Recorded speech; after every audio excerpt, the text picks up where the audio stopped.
Good evening and welcome to another Bio HSB Live with Mr. Wilson. Today we're going to be looking at plant nutrition. We're also going to be looking closely at animal nutrition. Welcome to Mr. Wilson Bio Live. I am on live on a Sunday, 5 p.m., Fridays at 5 p.m. I cover the topics of a week.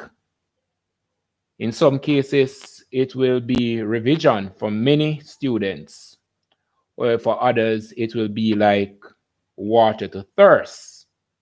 I try to address the first part of a syllabus, that's the HSP and bio syllabus, on a Friday, and on a Sunday, the second part of the syllabus.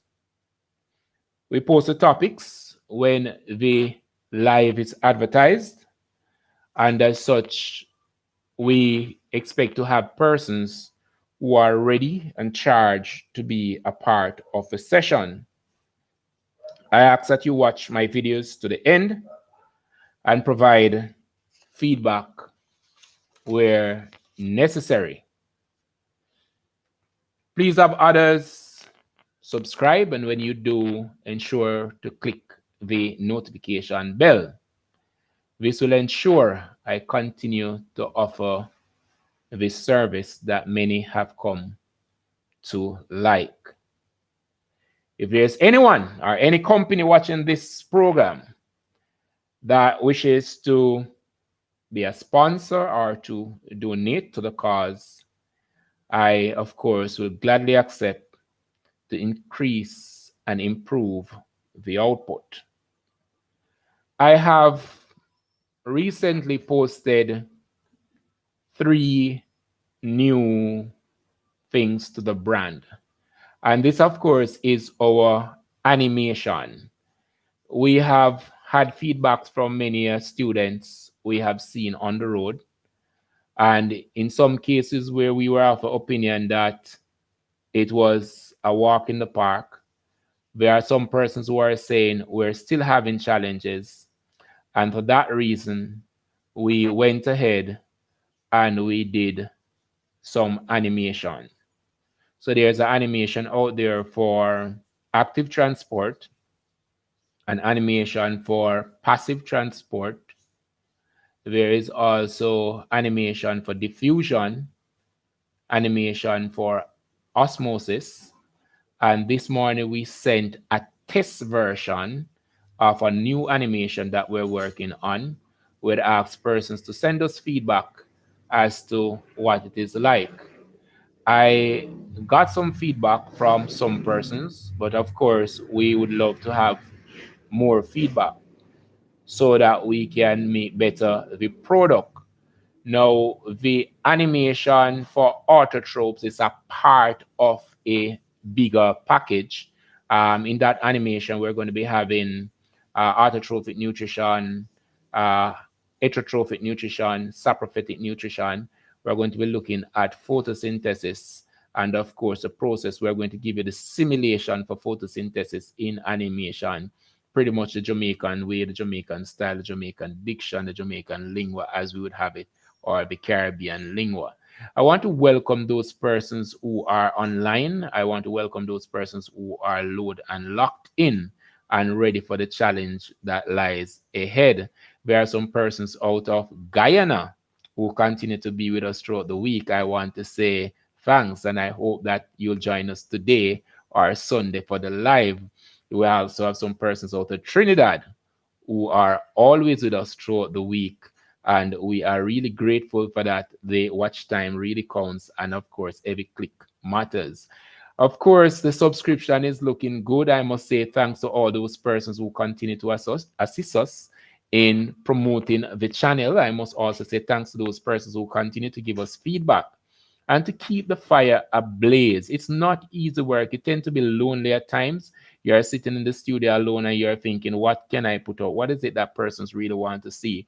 What is it that is really challenging the kids? How could I assist? You really don't want to just put out videos, and you are not meeting the need of the consumer.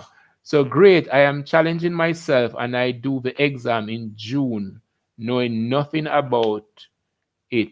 I'm grateful for you, sir. I am very, very grateful for you, Floyd. I'm very, very grateful for you.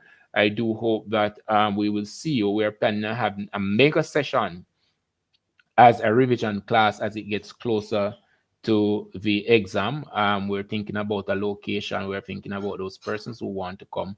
And of course, we're thinking about what the cost is like. You'll have to have persons to assist and so on. Johnson is here. I am here. Thank you, sir. I'm really grateful for you as well. And I do hope that you have invited somebody to be with you this evening, a classmate, a friend, somebody. We have some tech tips there for persons who don't have interest in biology, or those persons who will not be doing biology. But I can tell you, if you were supposed to go and look at my tech tip, the tech tip are really designed for parents and students who have to move into the new norm. So it's not just about anything that I have there for the technology section of the channel, but I do have some stuff that you definitely want to learn. You'd want to learn what I have there. And of course, continue to send me feedback and to make the requests, and where I can, definitely I'll be doing my best to assist. Now, by this, most persons would have come to understand the show. The show begins with the first 15 minutes where we look at you and your school. The second 15 minutes we look at, or the second half an hour, we look at question and answers from the last live. And yes, I am prepared. I have it all here. And then after that, we have a live show looking at the topic for the day. Dejanay White, I'm so very happy to see you online. Thank you very much. Please invite the others to come online, as now we're going to be asking you to just tell us what happened in the week, whether you're an adult learner or otherwise. What's popping in education? What is it that we need to know? What is it that we need to share on this platform? I have seen some document going around, I think, tablet in school that's in Jamaica. I do hope that it is true. I do hope that everybody will have access to the document and have access to these tablet or whatever electronic gadgets in school. And I do hope that persons are using these gadgets to, of course, fulfill the needs of the education sector. For those persons who really don't understand YouTube as yet, please remember, when you subscribe, you're supposed to click that notification bell so that you can be informed once the information is released. Another thing that is very important for those persons who don't understand how to watch YouTube, that's another thing. Understand how to watch lessons on YouTube. What you do, you go to my channel. My channel is CSEC Biology, the cover page. That is CSEC Biology, the cover page. Those persons who are watching and still not sure where they are, it is CSEC Biology, the cover page, and you are going to go in and you are going to choose your preferred playlist. Now, there are many playlists there, so you're going to choose your preferred playlist. So there's a playlist there for laboratory skills. There's a playlist there for biology. There's a playlist there for HSB. There's a playlist there for the VoxBox program. There's a playlist there for ITA, among other playlists. And then there's a new playlist to come, the playlist with animation. Now, I did not say earlier, but we have an animation that should come out by about Monday that shows what happens inside of the heart. That is something that I'm working on. I've been working on that all day. So you should be able, in a jiffy, to tell us or to describe us, the syllabus would have it, the heart. So now, is it raining wherever you are? I don't know where you are. There are many persons logged in. Some persons are locked and loaded. Some persons are watching via the internet. We do appreciate you. In our last session, I think we had some 100 and something persons watching on the internet, plus those persons who were locked and loaded in. And I want you to know that I know that you are there. I am seeing the data, and I am very, very grateful. Please invite somebody to share with us. Have somebody send the live. I want you to send the link to somebody. We are looking at the numbers. We want this number to grow so that we can get started. We don't have to go over what we have planned for the day. So we want to hear from you as to what's happening, Dijane, what's happening with school. How was it this week? Was it better this week than last week? How was the internet service? How was the connectivity? Whatever platform you're using, is it great? Tell me what's happening. If you want to chat, just tell me what's happening in the section there. Now, I had planned this evening to start off this chat section with some laboratory equipment, because I've come to realize that there are many students, despite we have gone to high school and the science lab for probably 5 years, 4 years, there are still some equipment that we still don't know what the name of the equipment. So I'm going to be starting this evening with some equipment, and I'm going to just hold them up to your camera, and you are going to tell me the name of the equipment. Just type it in the chat there. So there it is on my decks there. So this is what it is. And I'm going to be adding something to it. So tell me what this is in the chat section there. The internet is still not doing well, sir. Oh my, I do hope that it will get better over time. And then I have shown you that, so I am looking for the answer in the chat there. Just tell me what this equipment is. It's used in the lab, popularly used in the lab. And here I come up with another equipment from the lab. I want you to tell me what is that equipment. So we have equipment A, we have equipment B, right? And then I made mention of something last week when we were talking about the test for oxygen, and I made mention of this piece of material. Now I want you to also write it in the chat there for me. I don't understand, and nobody is writing. What is happening? Come on, guys. All right, so that's three. So I'm going to be giving you a easy one, since those seems to be difficult. Just give me a bit. I'll come up with something that you might know. All right, this is another one. I don't know if you know what this is, but type it in the chat if you know what it is. All right, and then here is another. All right, so we are trying to identify these piece of apparatus we use in the lab, and I showed you a material that we use in the lab, and I'm asking you just to communicate what they are in the chat section there. As we wait on others to join, I do ask you to send the link, to share the link, to call somebody, ask them to log on. You really don't want to miss this session. It is free in most cases. I heard of other persons who are doing probably differently, but we are doing it to ensure that everybody is connected wherever you are. It doesn't really matter where you are, whether Jamaica or abroad. We want to ensure that you are connected. So there we showed you some apparatus. I'm not seeing anything.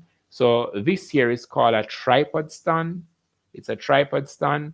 It is used with this thing here. It's called a Bunsen burner. It's like a lamp or a candle, something like that, that provides flame in the lab.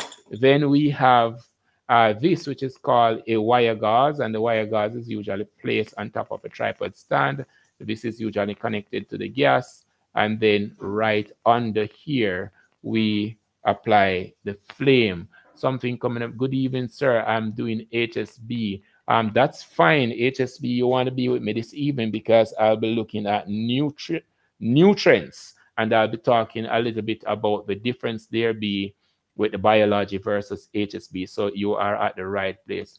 Don't know these things. That's fine. If you don't know them, you will have to no, you I don't think you'll have to know them. Those persons who will be doing human and social biology for 2020, those persons who are in grade 10 now, you will have to know these because you'll have to use them. So this here is called a beaker.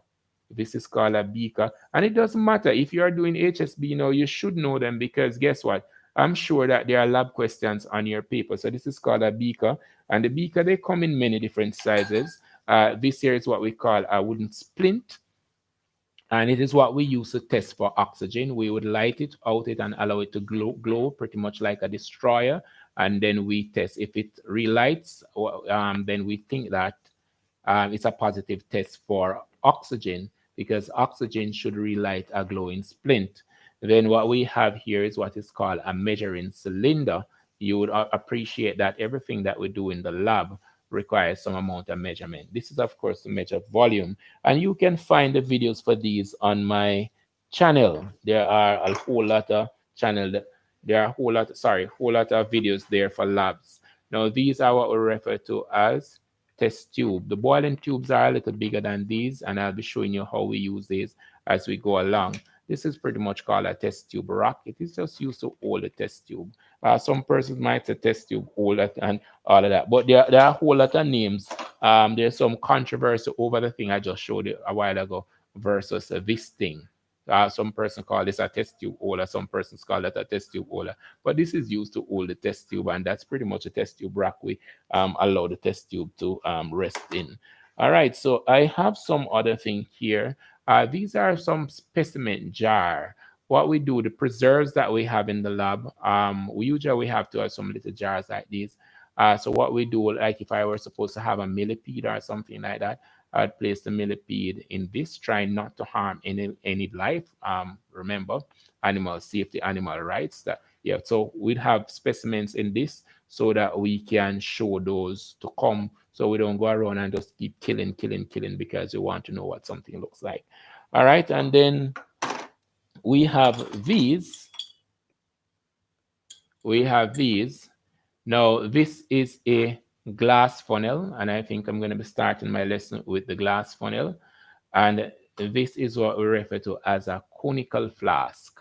All right, it is popularly used in chemistry more so when you are doing titration. And when we are doing the test for water holding capacity in soil, right? We tend to use this with the glass funnel. So all that would do is just to place it in like that. And then you'll have to look at this technique now, because this is a measurement and manipulation technique. This is a filter paper, and I'm going to be folding the filter paper to have it placed in the glass funnel here. So what I'll be doing first, I'll be folding the filter paper in half. So what I do is just half. It looks like a patty now. All right, so it's all folded in half now. And then I'm going to fold it again in half. So it's, there we go. Nice little fold there again. It looks like, I don't know what it looks like now. Probably you could tell me in the chat. And then what we're going to do now, we're going to hold, it has now 4 plies. So we're going to hold 3 of the plies together. 3. So we end up with a nice little cone. Here it is, a nice little cone. And we would moisten this, and then we would place it in the glass funnel like that. And then we pour the water or whatever we want to filter through the funnel. So just place it here. So let's go again with the folding of a filter paper. This is a skill, measurement and manipulation skill for those persons who are doing biology. So this is a filter paper. It is open. We fold it in half. Then we fold it in quarter. Then we hold on to 3 of the plies inside and allow 1 to be on the other side. And we end up with this. Moisten it with some water, place it in, and then we're allowed to pour. All right, so there we go. And you see what is happening. All right, so we'd use this. I'll be using this shortly to do soil tests, water holding capacity of 3 different soil samples. So there we just did a little lab. All right, so what else is there for you to know? I really wanted to show you something else. Whether you are doing biology or HSB, this now is very pertinent for all. What I'll be doing, I'll be testing this piece of paper for starch. All right, so I have iodine here. This is iodine. Hi, everybody, red, brown color iodine. It is what we use to test for starch. And I'll be looking at the labs while I wait on others to come online and while you call your friends to log on. So what I'll be doing, I'm not going to be using any tweezers or anything like that. I'm just going to be wetting this with it. So I'm going to be wetting this portion right here to show you what a positive test for starch looks like. All right. All right, please don't try these experiments at home. I think I have enough years in this experimental stuff to be safe. Sir Marich, wonderful. All right, so we have the paper all tested for starch, and then you can ask all your questions now. I'm going to be showing you a positive test for starch, what the color looks like. All right, just give me 1 second.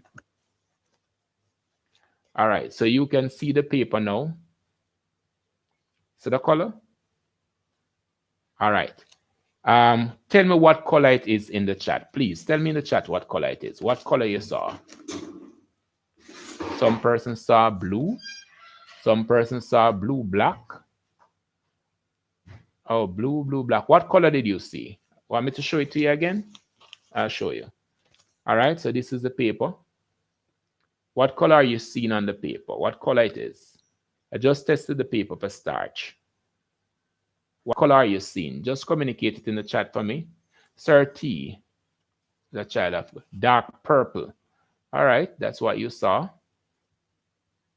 All right. Now I'm going to be asking, what is a positive test for starch? What color are we expecting if it's a positive test for starch? Whether you are bio or HSB, you need to know this content. All right, Dijane, black. I think you saw black. I think Worm saw black. I think Suki is saying that the positive test for starch is blue-black. All right, the popular belief is that the color seen is black. However, the accepted color for the test for starch, I'm not going to go into any intricacy, is blue-black. Tisha, blue-black. So we have tested this paper, and the color that you're seeing, it is not black. It is not purple. Probably you're not seeing it good based on my video quality. But it is returning a positive test for starch. What it means is that this paper contains starch. So that color there is the color we're looking for when we are testing for starch. It's a blue-black color. Now, I'm going to be showing you something again, another setup, and I'm going to be doing an animation for this lab. But I'm going to be showing you the setup very quickly now before we get into the lesson or the questions of the day. So I have a much larger beaker here, and I'm going to be showing you, we're not at school, but you see we still can do some amount of lab and you can learn from wherever you are. Wonderful. All right. So I spoke about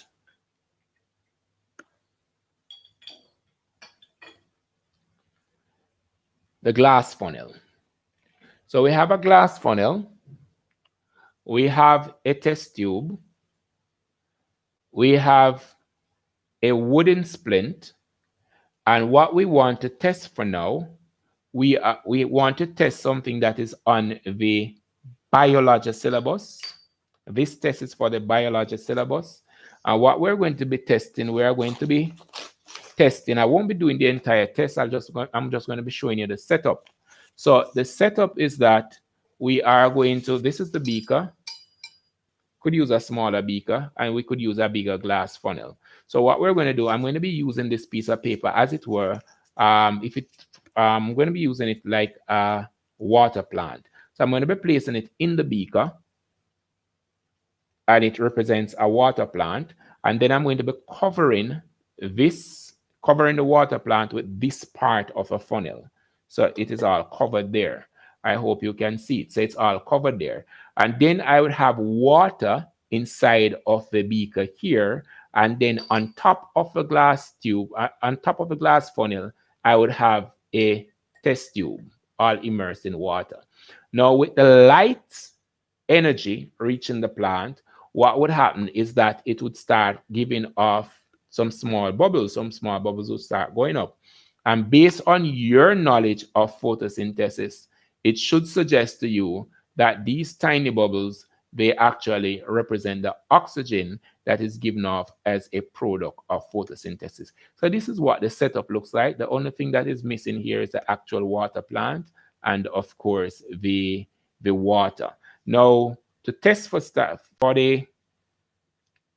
the gas, all that we'll do, I said it before, is to light the splint here, would out the splint, then it would allow it to glow pretty much like a destroyer.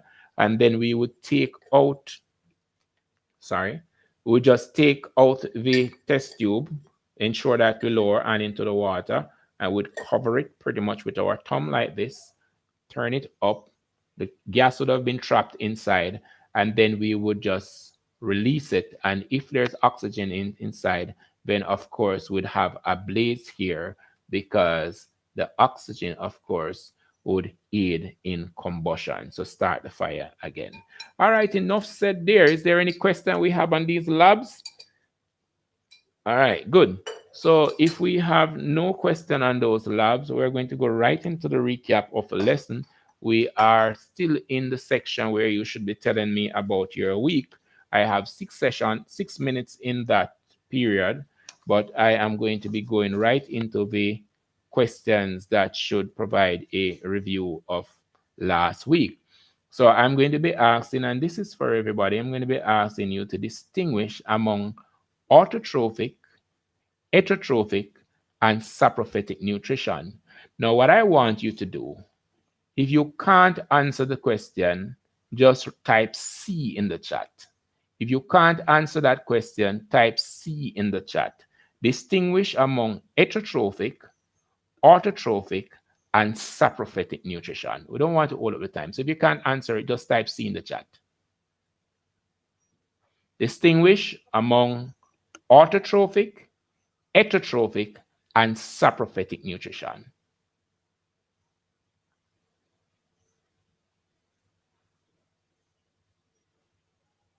All right. And while you can't answer, that's fine. Anybody else?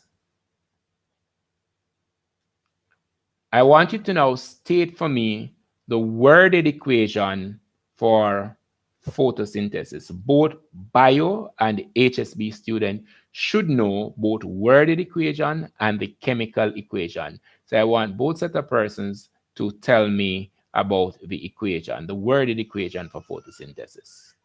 All right, as you think about the worded equation for photosynthesis, let me go back to the question on autotrophic, heterotrophic, and saprophytic.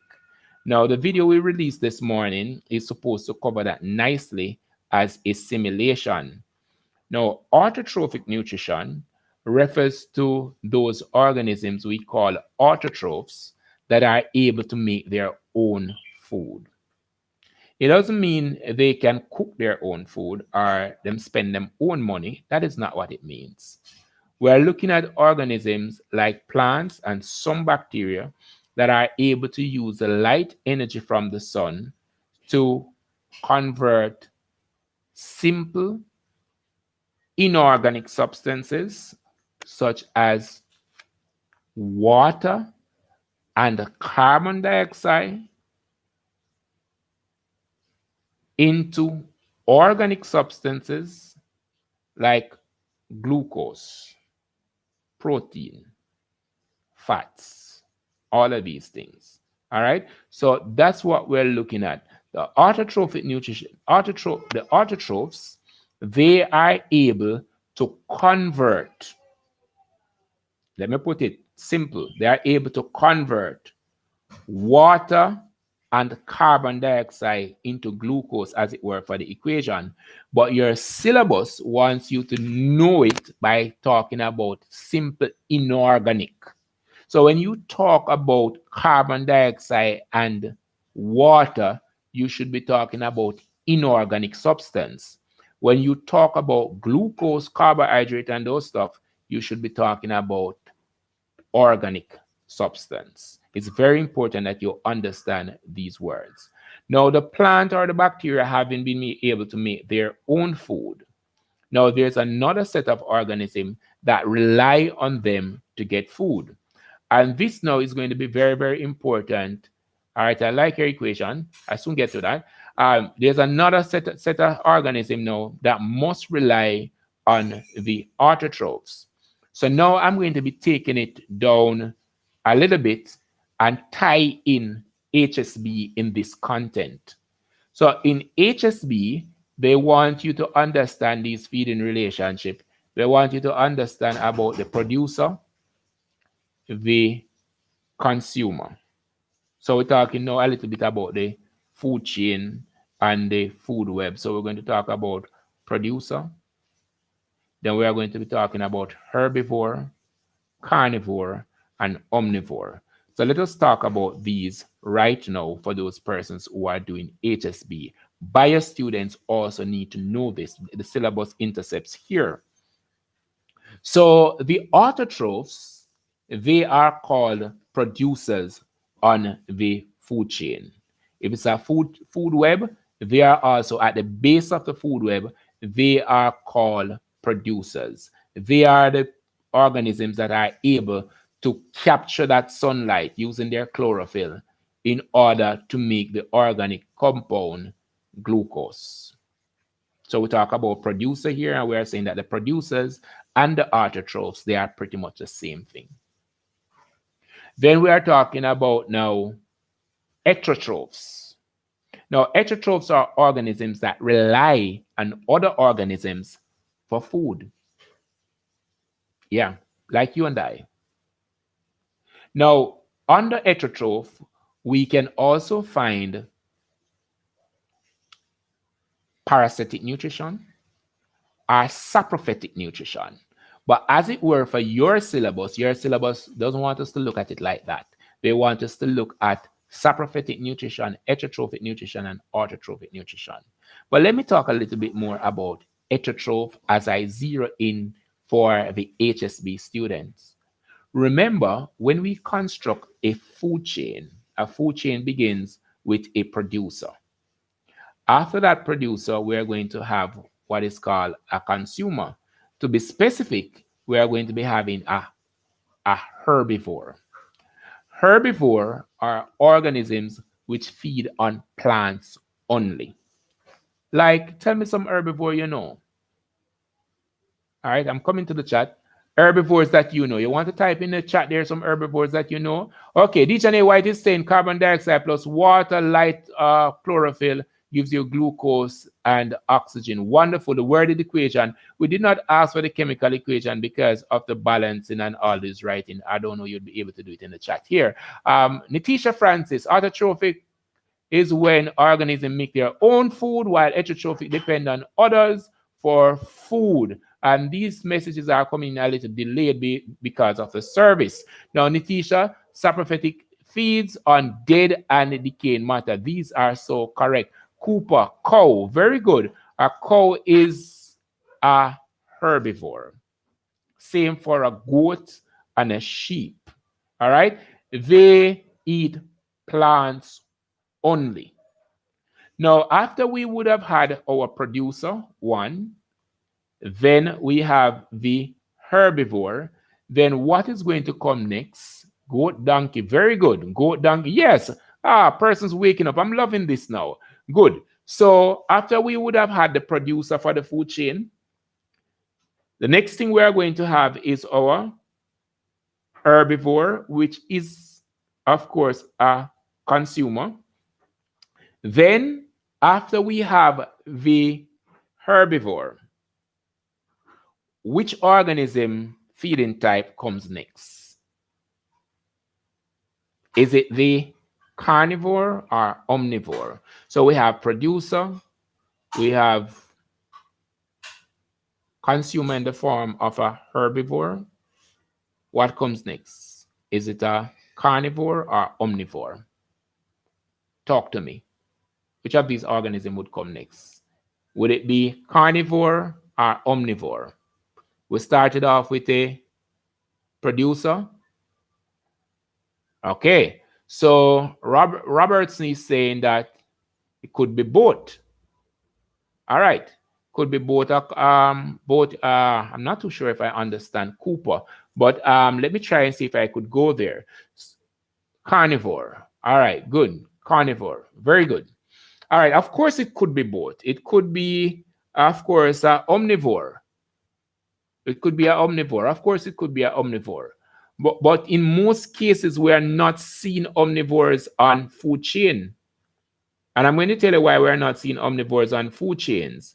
Because if an omnivore is there, the omnivore, there would have to be an arrow to show that the omnivore is eating both the plant and the animal. So we're not really seeing omnivores on food chain. So what we have are what we call primary consumer, secondary consumer, tertiary consumer, quaternary consumer, and in most cases, I have seen they are all carnivores after we have had the herbivore. So I don't want persons to mix it up. It is a common mistake that students make.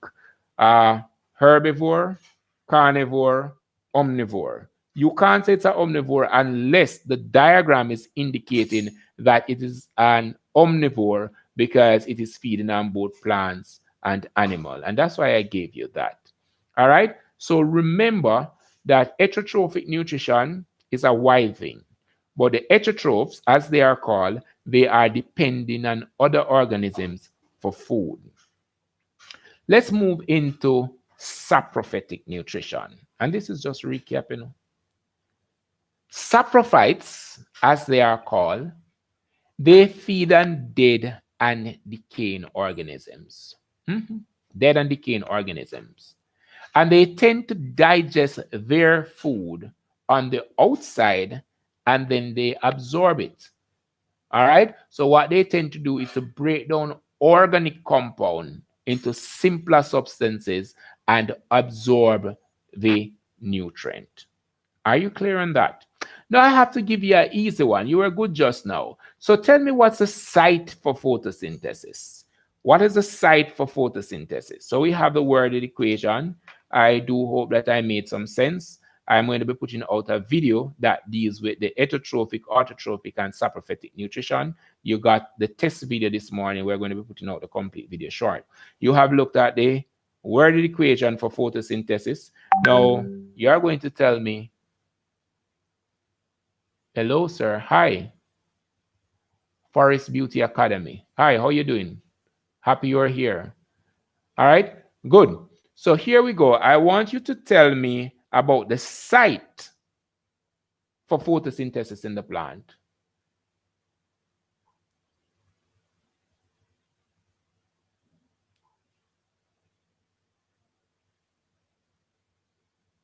The site for photosynthesis in the plant.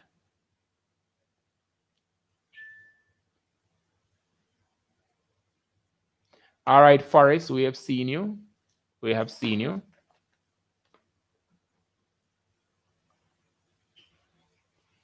All right, so Cooper is saying the chloroplast cell.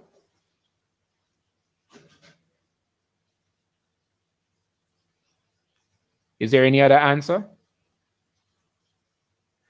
Forrester Beauty Academy, would you like to answer after you've done your advertisement? Would you like to take part? All right. So the place or the site for photosynthesis is J.U. Cunningham? No, sir. J.U. what is? No, sir. All right.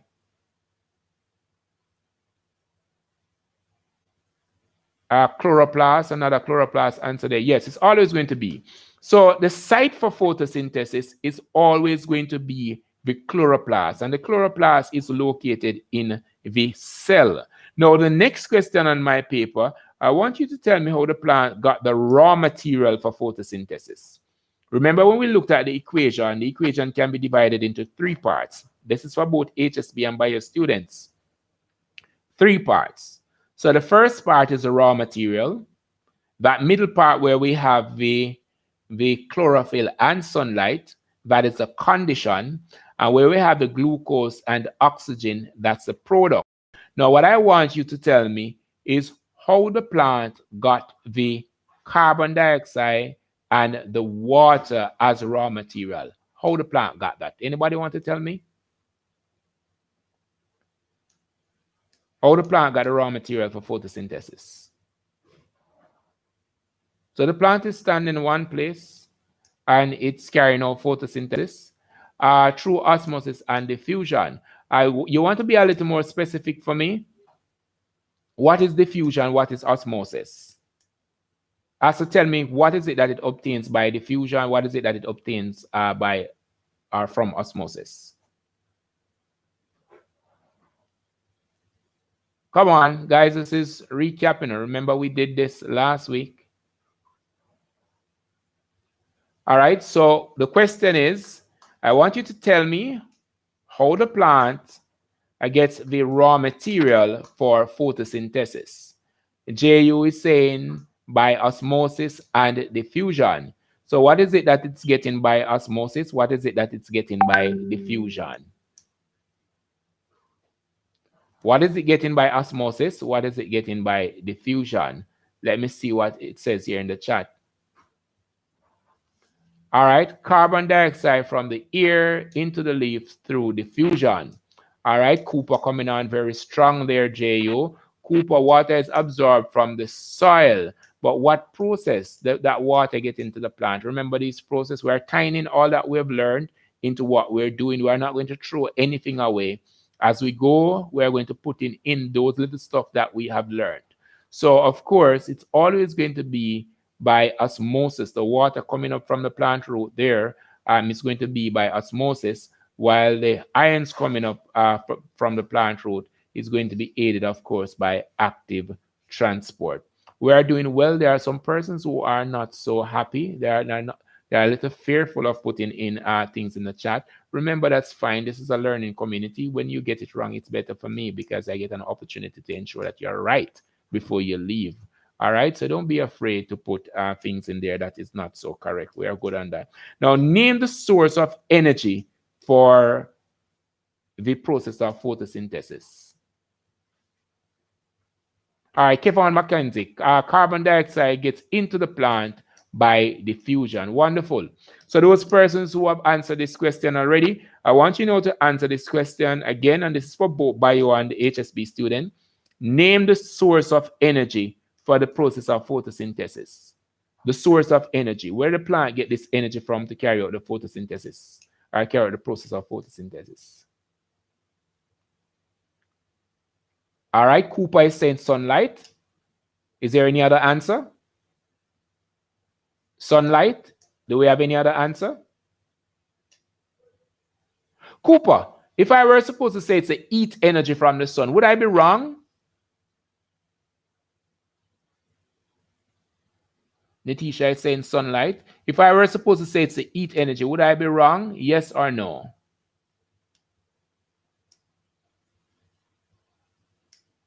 Y for yes, N for no. I'm asking if I could say heat energy. Okay, Natisha is saying no. Cooper is saying no. Mackenzie is saying yes, that it could be heat energy. Is there any other answer? Sunlight. Natisha insists that no, it is light energy and not the heat energy from the sun. The answer is always going to be the light energy. Mackenzie, it is not the heat energy. It is, of course, the light energy. And somebody might be asking somewhere, I don't know who else is listening, but there are many persons out there listening. Could it be a light from a light bulb? Yes, it could be light from a light bulb. Why we're saying that it is sunlight? Because it is thought that all energy came from the sun. All right, so that's why we usually use the light energy from the sun. All right, the next question coming up is going to be identify this. Oh, we did this already. Identify the site for photosynthesis. All right, what is the function of a chlorophyll in the process? In the process of photosynthesis, what is the function of chlorophyll?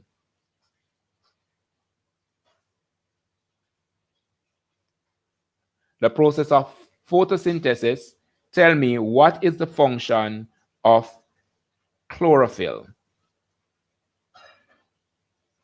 Remember, for those who are watching, who are not locked and loaded, you can simply type into YouTube CSET Biology, the cover page, and click subscribe. And of course, remember to click on the notification bell. You can be a part of the family too. So the question is, what is the function of chlorophyll in the process of photosynthesis? This is our last class on photosynthesis. This is our last class, and that's why we're doing our assessment. What is the function of chlorophyll in the process of photosynthesis? That's the question. The question which will follow is, what's the fate of a product from photosynthesis? What's the fate of the product? Absorb sunlight. Okay. So the service is a little slow, right? Sunlight is correct. Sunlight is correct. All right. So now we want to find, the purpose of chlorophyll is to absorb sunlight. I think that's the question you're answering. If that's the question you're answering, you are so correct. Now we want to know what's the fate of a product produced during photosynthesis. What's the fate? And when we talk about, not when we, the syllabus make mention of fate. And of course, this is for HSB and biology. The fate of a product, what happens to the product after photosynthesis? What is it used for? All right. So those things that's produced during photosynthesis, what is it that they are used for? All right, tell me in the chat. I am waiting on that. We are almost at the end of our question. We have just one two lab exercise for me to talk about. We spoke about the evolution of oxygen, as the syllabus would have said. And then these two labs are two labs I did last week. However, the HSB and the bio student, they want to see this lab again. I'm going to be talking about this lab, as well as we are going to be doing some animation videos to assist those persons, most of those persons who are doing HSB in grade 11 now, who probably did not get an opportunity to do the actual lab. We're going to be doing some animation and sending those animation out. So the fate of the product during photosynthesis, what happens?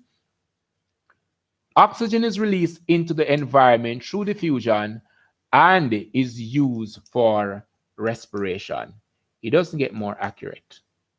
It does. Thank you very much, Ms. Cooper. It doesn't get more accurate. But oxygen that is released from photosynthesis, the process of photosynthesis, is of course released into the atmosphere, and this is used for respiration. But what happens to the glucose?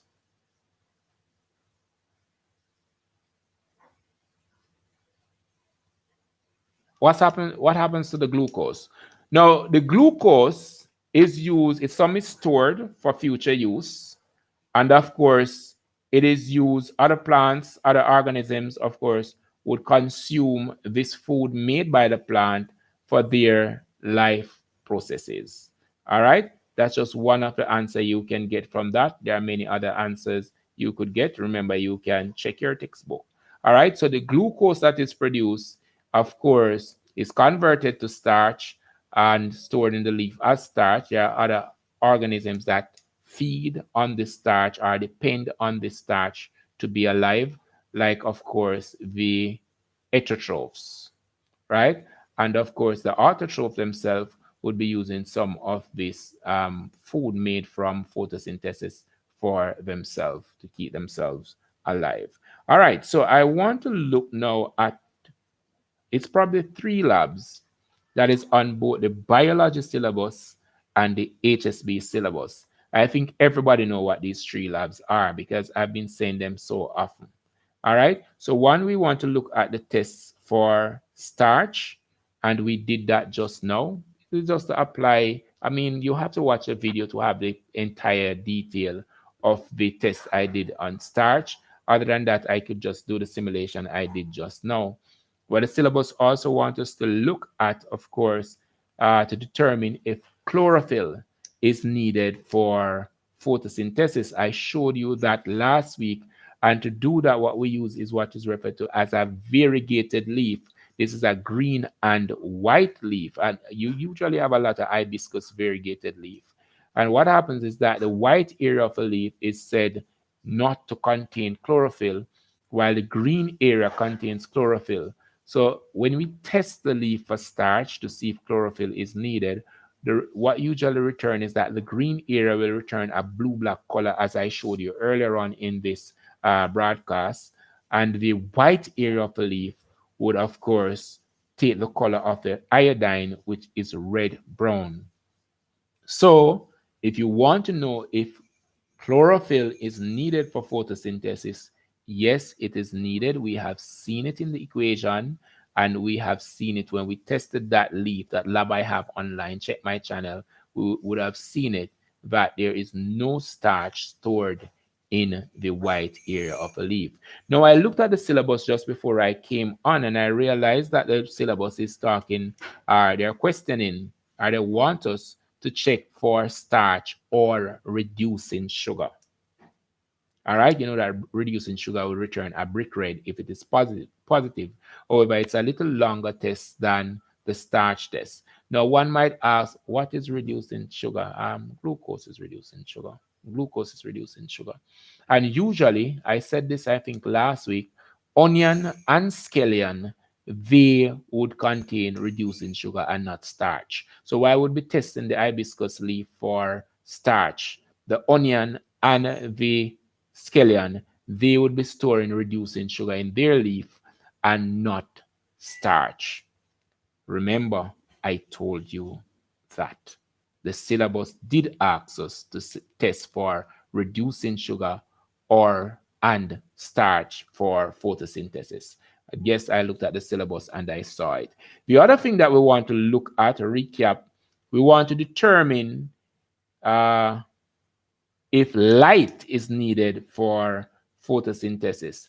And I did that last week. I showed you the common experiment that is usually on the paper, where a part of a leaf is covered or the entire leaf is covered, and then it is tested for starch. The area that is covered, usually it doesn't return a positive test for starch. It usually takes the color of the iodine, which is red brown, and the other parts of the leaf would take on that blue black color. That would have taken us to specific objective 2.2, the completion of specific objective 2.2. I will be recapping specific objective 2.3 and 4 in our next Friday lesson, as we will also be looking at the recap for plant nutrient and animal nutrient. Let me break here to say that this is where the syllabus for HSB and biology, they are now going in a little different direction, in that at this point I am required to continue with nutrition for biology, where we are going to be looking at plant nutrient and of course animal nutrient. At this point for HSB, I should be looking at feeding relationships. However, I have jumped that part of the HSB or skipped that part of the HSB syllabus to facilitate both sets of students now. So if you are using your syllabus to follow the lesson, I am now at nutrition in your syllabus.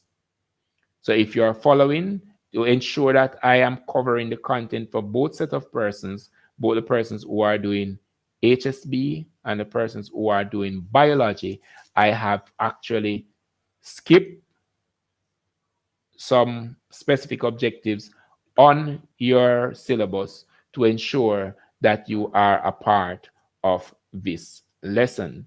Now, I should have asked you about some nutrients. The biology syllabus asks us to look at 2 nutrients for plant. Read the 2. There might be many in the book, but the syllabus spoke about 2. The syllabus spoke definitively about nitrogen, and it also spoke definitively about magnesium.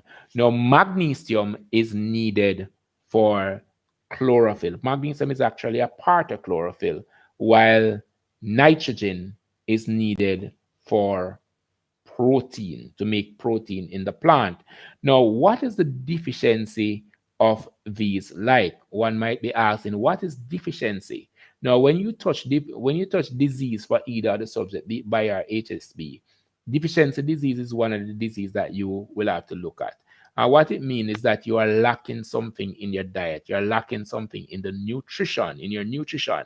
And as such, it will cause you to behave or react differently. The body might just show some signs or symptom, or the organism, whatever organism, will show something to say that something is not wrong. We have seen it with the rickets, we have seen it with beriberi, we have seen it with night blindness, we have seen it with scurvy, we have seen it with kwashiorkor, we have seen it with marasmus. And these are some of the things that we're going to be looking on now as we look at nutrition. So I'm going to be looking at about 3 plant nutrients, and I invite us to use your text as much as you so desire. But for the bio students, I want you to ensure when it comes to photosynthesis, you must remember nitrogen and magnesium. Remember that the plant is taking up nitrogen and magnesium as ion, I-O-N, ion. All right? And as soon as you do some chemistry, I don't want to get into the chemistry now, you'll understand ion. Now, I want you to remember that the smallest part of protein, as it were, for animals is going to be amino acid. That is how we use protein in our body, amino acid. How do we use starch? Glucose, that is the smallest form. And then how do we use fat? Fatty acid and glycerol. Now, while we use protein as amino acid, the plants use it as nitrates. So nitrogen, the plants will take it up as nitrates. Nitrogen, the plants will take it up as nitrate. So it's a nitrate that the plant uses. Now they use it for to make protein, and of course it assists with the production of chlorophyll. Now this is what you need to know, and you would have seen this on more than one past paper. When there's a deficiency for nitrogen, what happens to the plant? Anybody can tell me? Try in the section there, try in the chat there for me, and tell me what happens when there is a deficiency of nitrogen or a lacking of nitrogen in the plant. What happens to the plant? Remember that nitrogen or the nitrate is going to be a nutrient. So if it is lacking, doesn't have this nutrient, it's in short supply, what will happen to the plant? What's the deficiency? All right, so I want to tell you, it is chlorosis. That's a part of it. Now, what chlorosis means is that there is yellowing of the leaf. And the yellowing of a leaf is usually very good, Sanada, chlorosis. And what it means is that the yellowing of a leaf is usually the older leaves that are becoming yellow. Now, you are going to have undeveloped leaves that are underdeveloped. They are not as big as they should be. And of course, a plant, if a plant is not growing well, if the leaves are not well developed, then you understand that this is going to retard the whole growth process of the plant. Now we want to look at magnesium. If magnesium is lacking, we are also going to be suffering from what? What's the word? Chlorosis. Chlorosis. So remember that chlorosis is just simply the yellowing of the leaf. All right? Yellowing of a leaf. And remember, you want to ensure that you remember these two. All right? Nitrogen and magnesium. Nitrogen is needed to make protein. It's also used in the production of chlorophyll. And of course, magnesium is needed to make chlorophyll. All right. So I do hope that those two, you'll remember them for the students that are doing biology. Magnesium. What is magnesium used for? Tell me in the chat. Let me ensure that you're hearing me. Tell me what magnesium is used for and tell me what nitrogen is used for, the nitrate. Tell me in the chat. What is magnesium used for? In plants, what's magnesium used for? And what's the nitrogen used for? Just tell me in the chat very quickly. I just told you.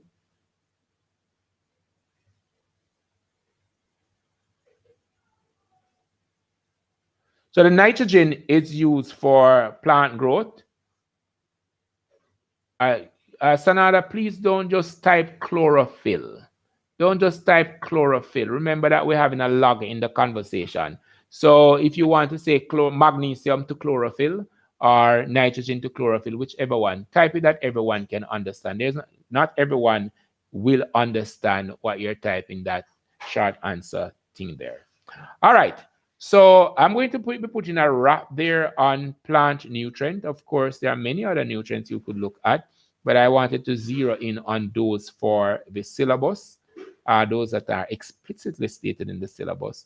And of course, that is going to be for the bio students, nitrogen and magnesium. All right. Now we want to move on over now to animal nutrition. And those persons who are doing HSB, yes, it is your time. All right, thank you very much, Nitisha. Nitrogen is needed to manufacture protein. Yes, and it also helps in the manufacturing of chlorophyll. Very good.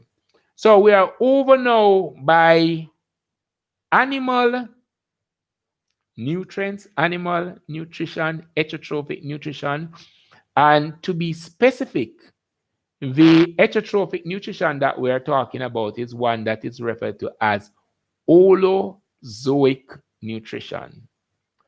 Holozoic nutrition. What holozoic nutrition means, or what it is a 5-step process. I think I would have said this before. So holozoic nutrition, it is pretty much a 5-step process. It starts, anybody can tell me what it starts with? Holozoic nutrition, what's the first step in the holozoic nutrition? The whole first step in the process. First step in the process of holozoic nutrition. The first thing is going to be to put the food in your mouth. So it's going to be ingestion. Very good. Now the second step is going to be, the second step of the holozoic process is going to be, after the food going to your mouth, what's the next thing you do? Digestion. And all that digestion means is that you break the food into smaller pieces. Now, if for example, just let me use my piece of paper. I tend to use a lot of paper. All right. So if for example, I were supposed to eat this paper, when it gets into my mouth, all that my teeth would be doing and my tongue is to get it into smaller pieces. Smaller pieces. And that is all that digestion is, breaking down the food material that we consume into smaller pieces that are able to pass through the system, and that it increases the surface area pretty much for the enzymes to act on when we get it in these small bits and pieces. It's easier for the enzymes to act on it. All right. So after ingestion, we are going to have, what's the other process? So we have ingestion. The other process is going to be, the other process after ingestion, we are going to have digestion. Then we are going to have, where are my other friends? Nobody's talking to me. What have I done wrong? All right. So we have ingestion, digestion, absorption, assimilation. Oh my. There's an interesting word here. Assimilation, and then I must get back to ingestion. And then what's that other word? After assimilation, the last part, excretion. Sir, the internet is moving slow. That's what I've realized, and I am going slow myself because I'm not too sure. I'm seeing some lag here. I'm very sorry. All right, so the 5-step process for the holozoic nutrition is going to be ingestion, digestion, absorption, assimilation, excretion. Now, ingestion is a nice, fancy word.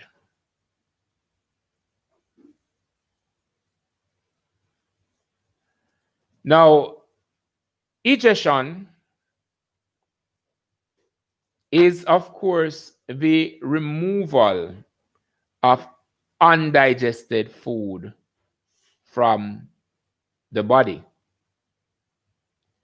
Now, I understand why here we have ingestion, because for too long, persons continue to think that that feces is an excretory product. It is not an excretory product. And why feces is not an excretory product is because feces has not passed through metabolism. All right? So it is an ingested product. At all time, remember that feces is a ingested product. So some books are going to be having excretion to be the final phase of holozoic nutrition. Some books are going to be having ingestion.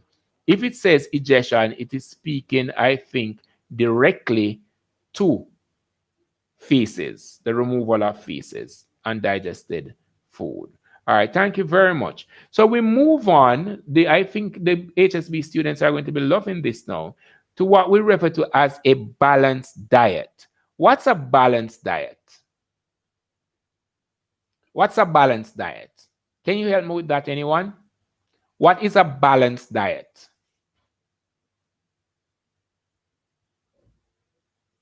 What's a balanced diet?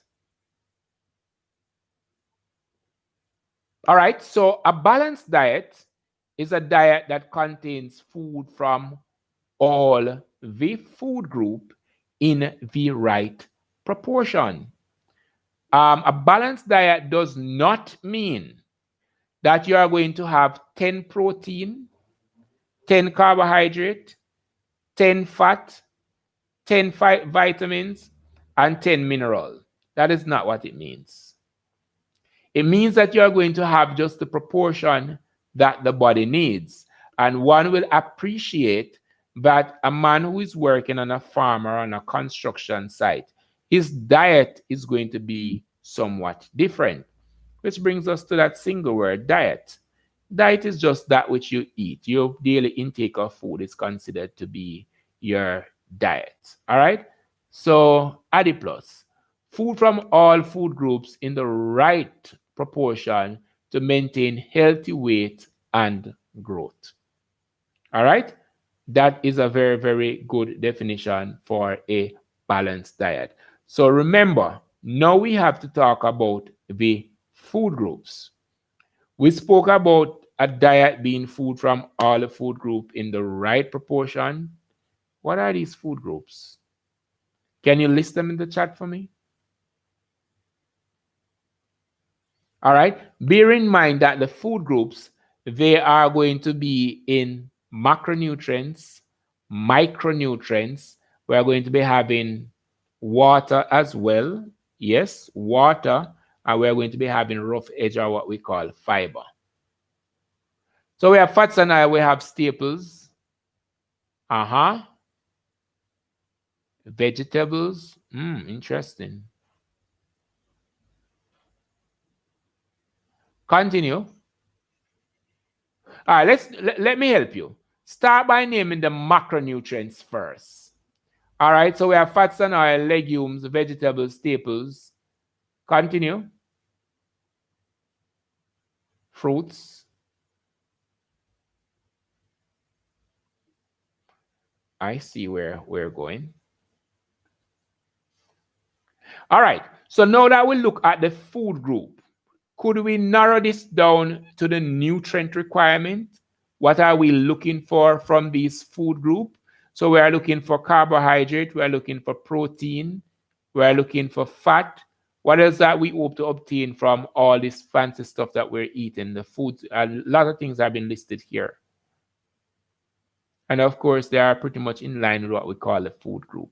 But the nutrient that we're expecting from these, what would they be? And I gave you the macronutrients, which are carbohydrate, fats, and protein. So what are the micronutrients that we're expected to obtain from the food groups? So carbohydrate, protein, lipids, vitamin, minerals, water, roughage. All right. So the micronutrients there is going to be the vitamins and the mineral. Micronutrients there is going to be the vitamins and the mineral. The macronutrients is, of course, going to be the carbohydrate, the fat, as we said already, and the protein. Now, what that means is that the body needs that in large amount. Now, we're going to get to calcium in a bit. We have to make a distinction. We must be able to identify what is vitamin versus what is mineral. And there's an easy formula for me.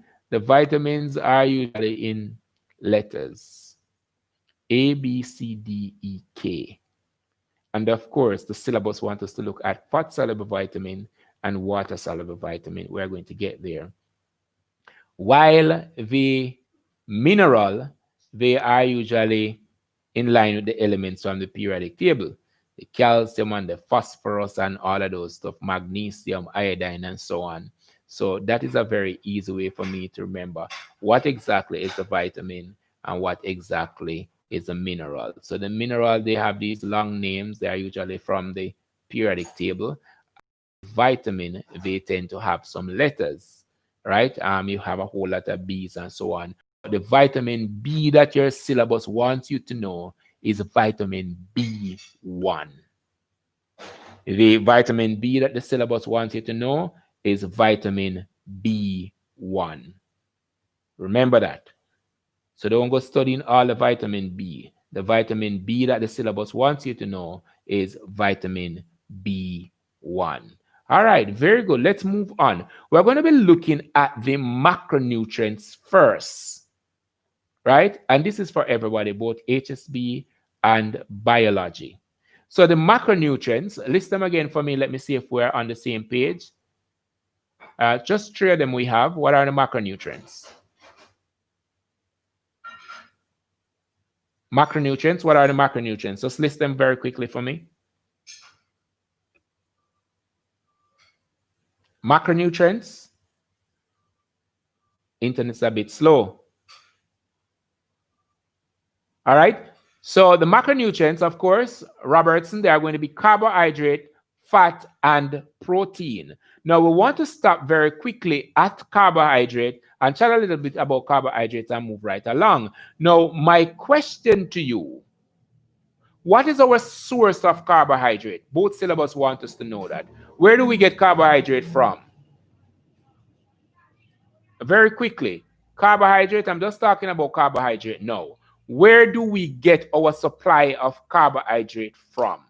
Of course, carbohydrate is going to be a part of our diet. So it is something that we eat. What is it that we must eat in order to obtain carbohydrate?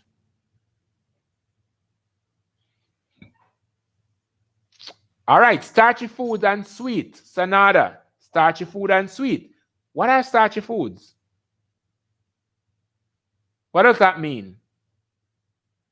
I want to go and get some carbohydrate, something with carbohydrate. No, I want to know. Yes, a starch. What do? Go to the shop and ask for a pack of starch. Would that help? Oh, we could eat bread, potato, anything else? Breadfruit, banana, yam. All right, rice. Very good. Now, it is very important that when we say starchy food, we understand what are starchy food. They are really food that really contain starch. And these that are listed here, bread, potato, yam, potato, rice, it could be sweet or Irish potato, corn, all those, of course, are starchy food. But my question now, the other question is, why is it that we need carbohydrate? Why do we need carbohydrate? Why do we need carbohydrate? What do we use it for? Adiplus, it is used for energy. Cooper, it provides us with energy. Robertson, it provides us with energy. All right. Sonada, it provides us with energy and storage. So we will remember that while the plant is storing some of its carbohydrate as starch granule from the starch it made from photosynthesis, remember while the plant is storing its excess probably as starch granule and fats and storage, the animal is also storing some of its carbohydrate as glycogen granule. And we are going to be talking more about glycogen granule as we go further into this syllabus. So now this is the big one. I really did not have a ample supply of carbohydrate. Where are you HSB students? This is for you. What is the deficiency disease that is associated with a lacking in carbohydrate? You don't have enough carbohydrate. What is that deficiency disease that we're looking at? The deficiency disease for carbohydrate. Deficiency disease for carbohydrate. What does that look like? What is it? What is it called? Adiplus, marasmus. Anybody else? Anybody else? Kwashioka, fancy word. Harriet, hi Harriet. think I'm seeing you for the first time. Kwashioka. So remember, we're talking about carbohydrate only, and we want to know what's a deficiency disease. A deficiency disease is a disease that is caused by a lacking of something in the diet. Somebody is saying rickets. Now, these are all deficiency disease, but we want to ensure that we find the one that is really fitting to a lacking in carbohydrate. What's the okay? No, sir, I've always been here. Okay, cool, Ariad. Okay, so your answer for that is going to be marasmus. All right, if you are lacking in carbohydrate, you are going to be suffering from marasmus. And what you need to do to get over this, you probably just need to get yourself some carbohydrates. Start eating right. All right. And of course, if you have marasmus, lacking in carbohydrate provides energy, then it's only fitting to know that you are just not going to have that strength. You are going to be lethargic. You want to sleep and that type of thing. You're weak and your appearance is not one that persons are going to want to look at. All right. Cool. So we're going to be looking at protein now. Protein. Protein. It's another macronutrient. Where do we get our supply of protein from? Where's our supply of protein from? Our supply of protein, where do we get protein from? Meat, sir. Mackenzie saying that meat, yes. Is there any other place that we can get protein?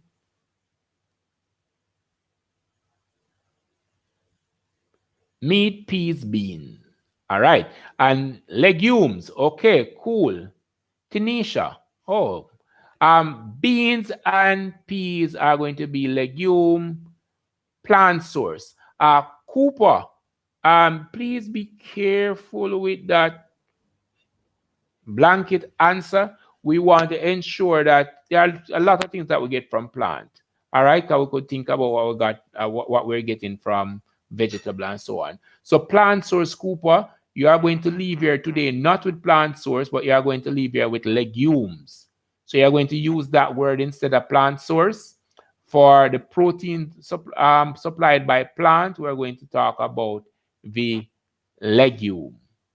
All right, so Cooper, don't say plant source, say your legumes. All right, Ariat, from animal source. Well, this one is a little better. While you couldn't say, well, it's not so safe to say plant, but in most cases we are getting our protein from animals. And I think one of the reasons that we have so much protein from animal is the fact that I think protein in animal contains more, in some cases, more oxygen molecule than does that from plant. Dairy is also another source of protein. All right, so eggs. I think somebody said milk or something like that. All right, cheese, that type of thing, protein. All right, and when we do the food test, you are going to be finding out these. So now we're asking you about carbohydrate and we're asking you about protein. Remember that we'll have to test for these for both subject, HSB and bio. Whether you are in grade 10 or grade 11, yes, you will have to do it. So follow me along and you'll be seeing that. Eggs, of course, meat and dairy food. All right, Robertson, we are doing wonderful. I like where we are going with this. Now, the other question is, what do we need protein for? So when we spoke about plant, we said that we need protein for what? Nitrogen for protein. So we need protein to make new cells, enzyme, hormones, antibodies, and to provide energy. My. It's always going to be for the growth and repair of body cell, build and repair tissues. All right, I'm getting 3 nice answers there. We're looking wonderful there. Somebody is learning from somewhere. Please ensure that we're putting these answers down and we're ensuring that we remember, we write them down. I'm coming from the syllabus, and the questions that I'm asking, they are pretty much in keeping with the syllabus. Repair of body tissue. Yes, you're doing well so far. My question to you, let me see if I can get a question from what you have said there. Are enzymes. All right, enzymes are protein by nature and they're easily denatured by heat. And hormones are pretty much chemical messengers. Wonderful. Cooper is saying regulate water balance. Regulate water balance. I've never heard of that. Miss White, you've ever heard of that? Huh? I can't speak to that, and I'm going to be honest with you. I'm not the person who acts as if I'm the keeper of knowledge. So I'm going to be checking on that. Regulate water balance. I've never ever seen that before. I don't know. I'll definitely check on that to see if there's no any merit to it, and I will provide feedback. But I've never seen that one before. Repair and maintain of a body. Yes, I've seen that. Yes, that's salt. Okay, Cooper, that is salt. Okay, I think somebody's answering to Cooper, but I have never seen the water balance. I have never seen it. It's pretty new to me, and I like to listen to students because sometimes there is something that we don't know, and I'm going to research it. But I have never ever seen that in all my teaching. So I don't want to accept that I've never seen it. I'm very sorry. I'm going to be looking at it though.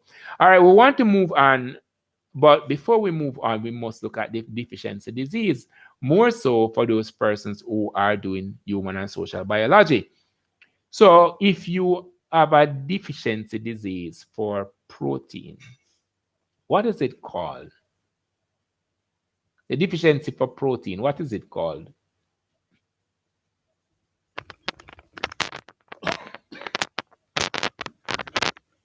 Deficiency for protein, what is it called?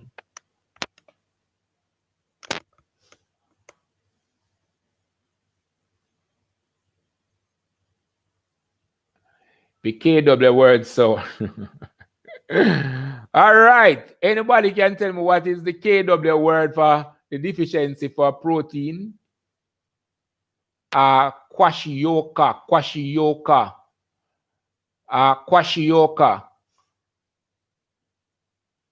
All right, I'm seeing some nice words coming up. Now, I met with some students, I think about Wednesday, and I'd asked them or suggest to them that having watched my show on Friday or Sunday, there's a particular text that they have.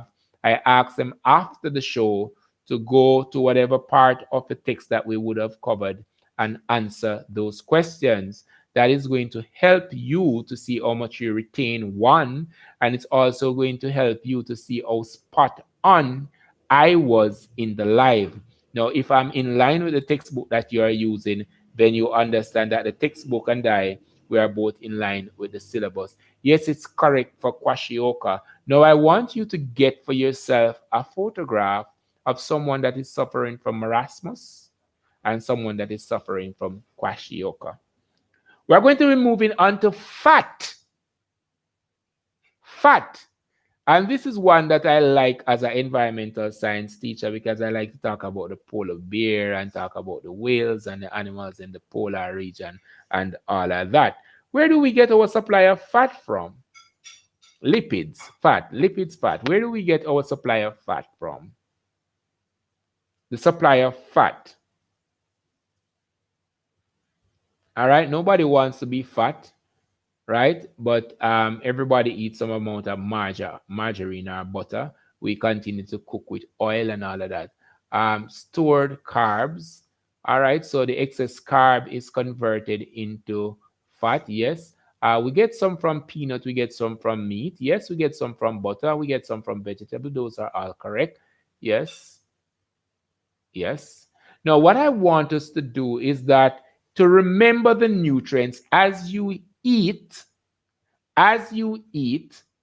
try to see how much you can remember what type of nutrient is being supplied by the type of food that you're eating. All right? Try as much, make it a practical activity for the next week or so that you won't forget them. All right? Cholesterol and oil. Cholesterol and oil. What's cholesterol? Harriet, what's cholesterol?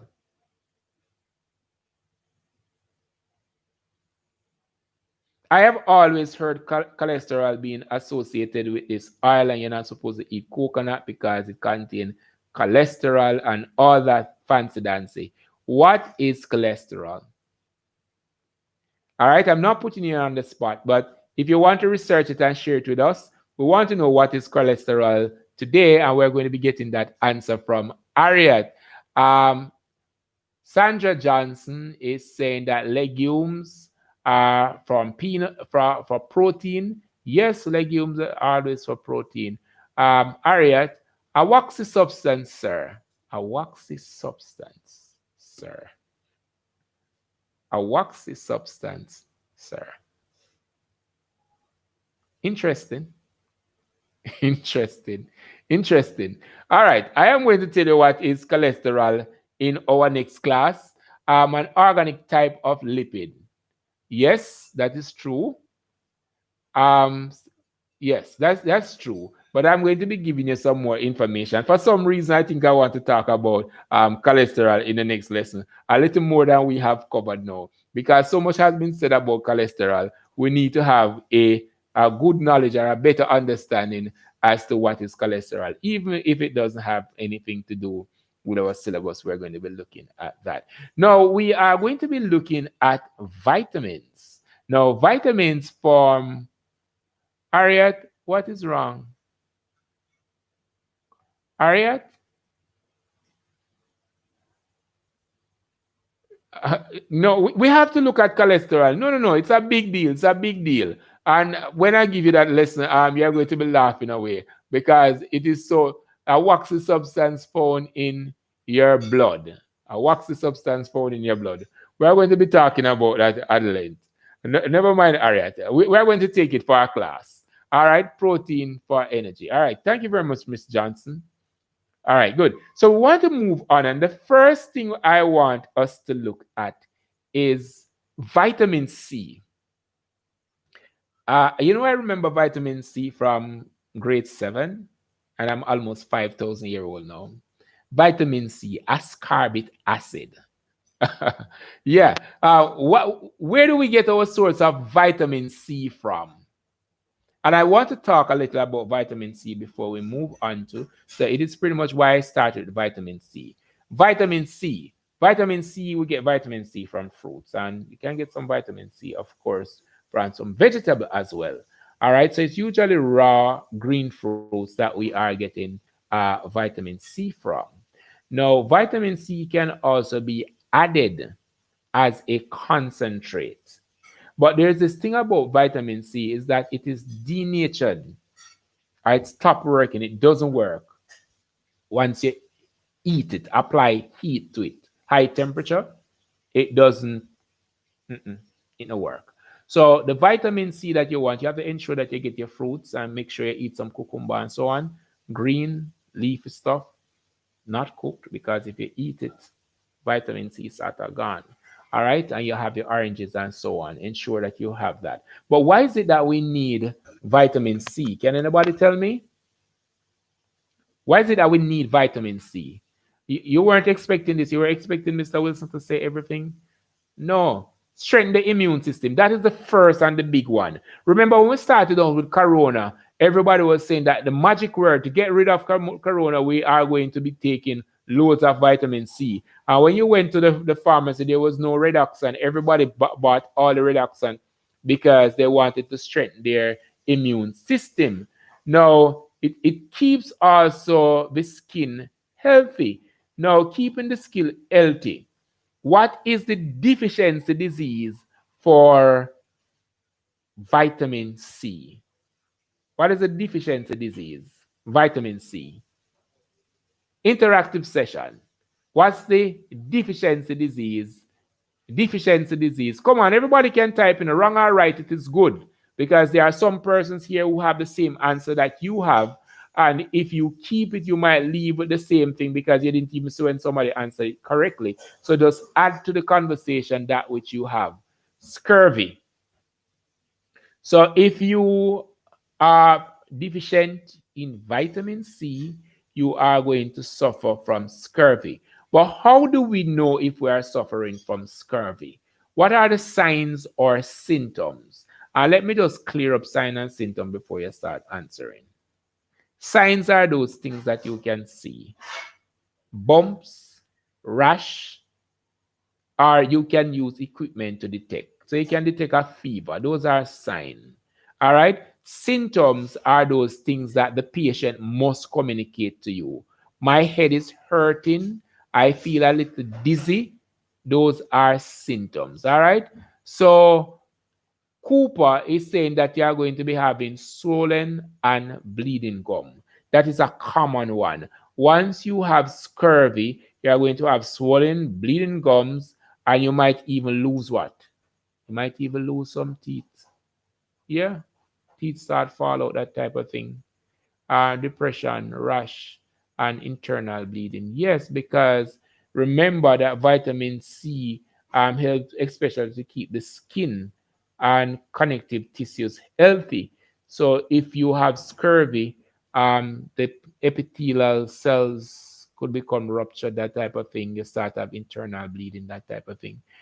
Somebody is saying that you might have muscle or joint pain.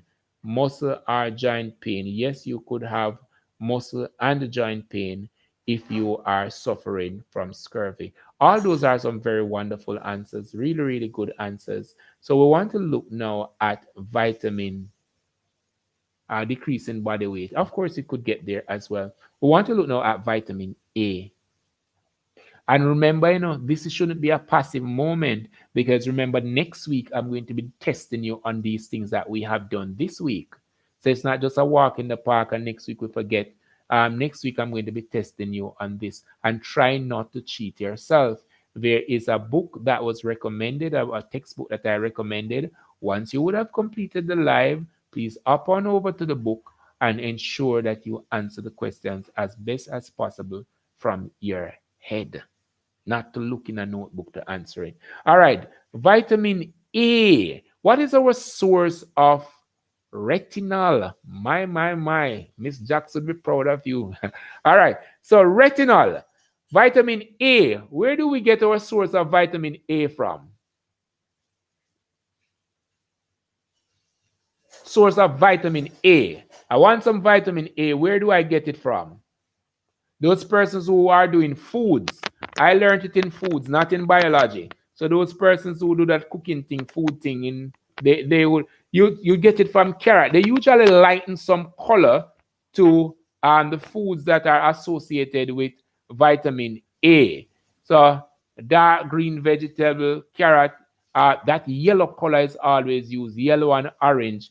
That is always used with vitamin A. So you want to have your pumpkin and your carrots and all of that. Those are good for, of course, vitamin A. Guys, please ensure that you are trying as much as possible to eat healthy. Now, I know that things are expensive, but if you are in the corporate area, you can up and down to the market and you can get yourself, probably if you go to Coronation Market, the one downtown, you can get things at a pretty reasonable price. It's better to spend the money on the food today than to spend the money on medicine tomorrow. All right. I do encourage you. That is outside of a lesson, but I really had to take that little time to put that bit in. Now, what is the function of vitamin A? What's the function? Why do we need vitamin A? What is it for?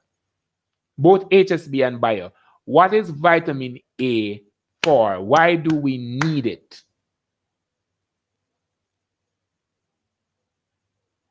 Why do we need vitamin A? So you are telling me everything this evening. It seems as if you're well charged. Make cells in eyes. We need it for our eyes. Strengthen immune system. Help vision in dark light. Help keep the skin, cornea, and mucous membrane healthy. Help vision in dim light. But there's something I see here. Tanisha, makes cells in eye. Make cells in eye. I have never seen that one before. As soon as I something pop up that I've never seen before, I'm going to be telling you. I've never seen this one before. I have seen It helps the eye vision in dim light, strengthen the immune system, help to keep the skin, cornea, and mucous membrane healthy. But I have never ever seen the one for make cells in eye. So that is another research that I have to do. And of course, I'm always going to be doing the research once I am not certain. All right. So here we go again. What is the deficiency? Deficiency for vitamin A. What happens? And all right, Sanada, that's just one. But the popular thing, yes, Tanisha, that's the one that the HSB syllabus wants you to name, night blindness. All right. So popular retinal night blindness, the deficiency for vitamin A, it's going to be night blindness. That's a popular one. All right. So we can move on now to vitamin B1. Is it vitamin B1 we call riboflavin? So vitamin B1, that's the one that the syllabus wants us to look at. What do we get vitamin B1 from? Vitamin B1. Vitamin B1. That's the one the syllabus wants us to look at, vitamin B1.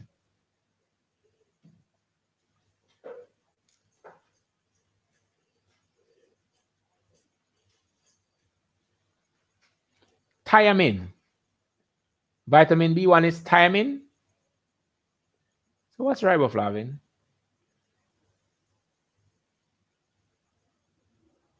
So thiamine, we get it from brown rice. What else? Not riboflavin. All right, Tanisha. Tanisha is saying not riboflavin. That is vitamin B2. Vitamin B1 is going to be thiamine. Very good. Very good. Very good. Very good.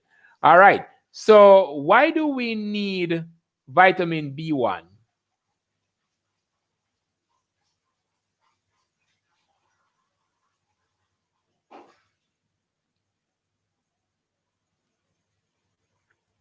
Why do we need vitamin B1? So B1 is your cereal, your brown bread, your peas, your bean, yeast extract, and of course, lean pork. Those will all assist with your vitamin B1. On the screen, what do we have here? Harriet message retracted. Nuts and beans, yes. Beans and peas, lean pork, yes. Release energy, yes. Natisha Francis, it keep the body operating properly. I have never ever liked the answer like that. Natisha keeps the body operating properly. We could say that for water. We could say that if I have enough money. We could say that, and you understand, if my family is home, my body will operate properly. So I just never like an answer like that. It is really, really vague. Release energy.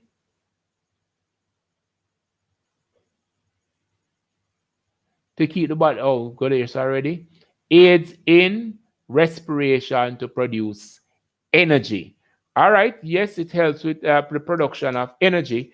And of course, the deficiency is always going to be berry. All right, berry. Now, what happens when we have berry?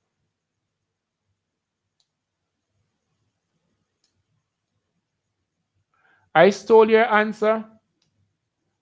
I'm sorry. What happens when we have berry?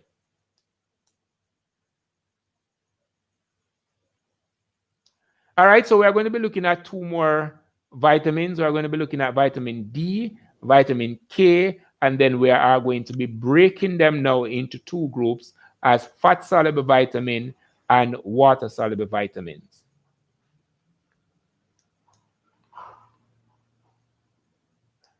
Difficulty walking, Nitisha, response for energy and support of nervous system. We are doing well. Nervous system disorders, paralysis,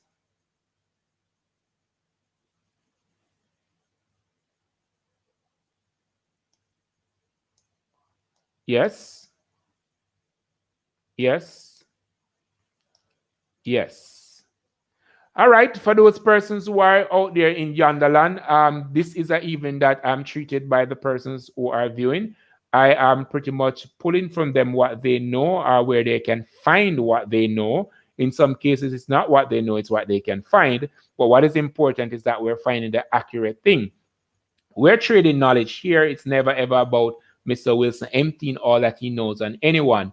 And usually, this topic is a topic that falls in, I think they call it null curriculum, where persons are upping over the nutrients. If you are doing foods and all of that, they will be exposed to nutrition. But for some reason, teachers in most cases are not looking at the nutrients. I might just ask the kids to read it, or when you go to foods class, you'll get it for foods. When you go to agriculture class, you'll get it for agriculture. So I'm very happy that we spent some time today to talk about them. I'm very happy that our learners have been engaged and they have been looking at the nutrients themselves. We have two more nutrients, two more vitamins to look at. We're going to be looking at vitamin K and we're going to be looking at vitamin D. Vitamin K and vitamin D. So I'm going to now be seeing if persons are presenting information that they can find or pretty much presenting information that they know. So let us go with vitamin D. What is our source of vitamin D? What's our source of vitamin D? Where do we get vitamin D from?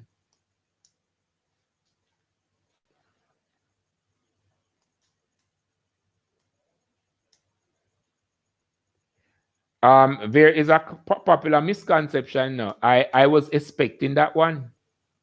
Tanisha, I was expecting that one. That I was expecting that one, Nitisha. That I was really, really expecting that one. And I want to address that before we move on.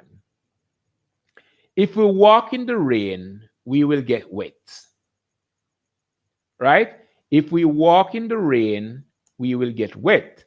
So it is fair to say we got wet as a result of the rain. But when it comes to vitamin D and the sun, it is not a case that if you push your hand outside, you will collect some vitamin D when it comes back in. It is, of course, made in the body by the action of the sun. So the sun helps the body to make it. It is not that we're getting it from the sun, like how you get a sunburn and you have to wear suntan. It is not the same case. All right?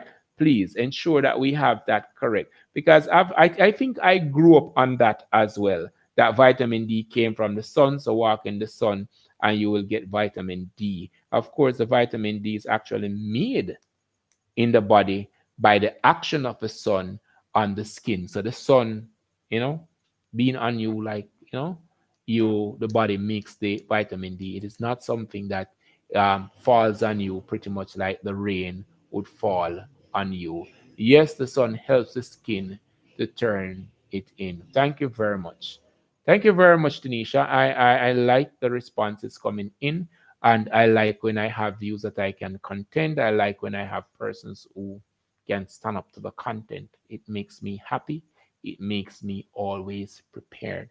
All right, very good. So we looked at vitamin D. What's the source of vitamin D? Did we look? Oh, we said it came from the sun. What's the function of vitamin D? And I am saying not the sun. Don't say the sun. Yeah. What's the function of vitamin D? Function of vitamin D. All right. What's the function of vitamin D?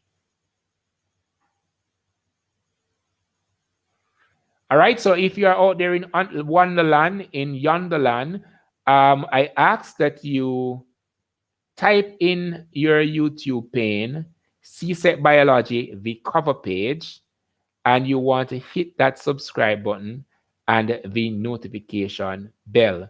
We want you to be a part of this family as we grow. There are some days that we'll be quizzing you here, there, and everywhere, and there are some days that I'll be unloading Now, there are some content that we think that it is easy to be found, and I'm not going to come here and allow you to feel as if it's always emptying off. I'm going to be correcting as much as I can.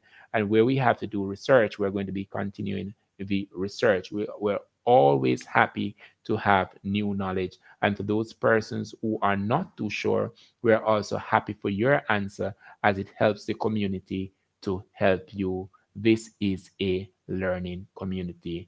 Play a vital role in bone and teeth formation. That's for vitamin D. We're looking at what's the function of vitamin D. And of course, vitamin D promotes the absorption of calcium, uh,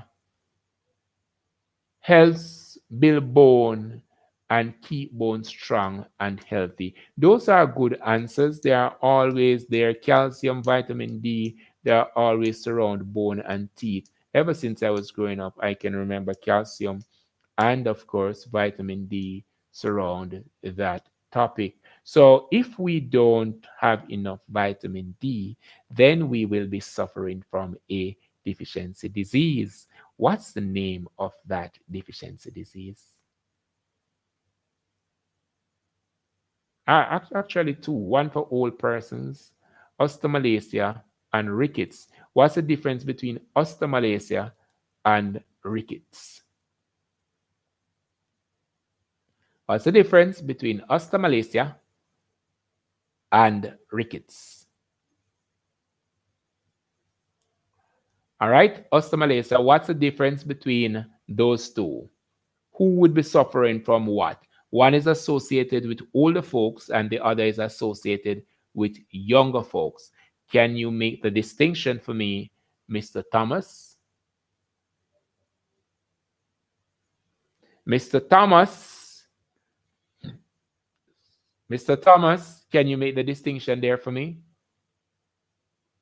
So we have 15 minutes before the end of the show, and we still have to look at some mineral. All right. I know that the show is a little fast for some person, as some students are typing away, typing away, typing away, typing away. Sonado, one affects children while the other affects. Sonada, that answer is not good enough. I don't know what is one. In a matter of fact, I could give you one or two or three or four. Please do not answer questions like that for CXC. All right. Rickets happen in children, while osteomalacia is in happen in adults, right? And in osteomalacia is one where you start the person start walk and they start slouching and they start bending all over. While with rickets, you are having soft bone and weak and all of that stuff. You might just start having bones that are broken very easily. You have deformed bones and all of that, bow leg and you name it. Those are some of the signs of rickets. Tanisha, bent legs and bent back. Wonderful. Tanisha, I am really impressed. There is something, Tanisha. I have been looking. I am looking on. I'm looking on. I'm impressed. Sanada, you are doing well. I tell you, I like what is happening. I like what is happening, and we have something coming up for you. And that would have taken us to the end of the vitamins that we want to look at. No, we didn't look at vitamin K. Vitamin K. Where do we get vitamin K from? Vitamin K. Vitamin K. While I wait on the answer for vitamin K, remember that our water-soluble vitamins are going to be vitamin B and vitamin C. What water-soluble mean is that they are able to dissolve in water, while the other vitamins, your A, D, E, and K, are going to be fat-soluble vitamin. So vitamin K helps the blood to clot. That is true. But what is our source of vitamin K? Source of vitamin K. All right. So remember, all the vitamins outside of B and C are going to be your fat soluble vitamin. So we are looking for the source. Well, I'm waiting on the source of vitamin K. Sources of vitamin K.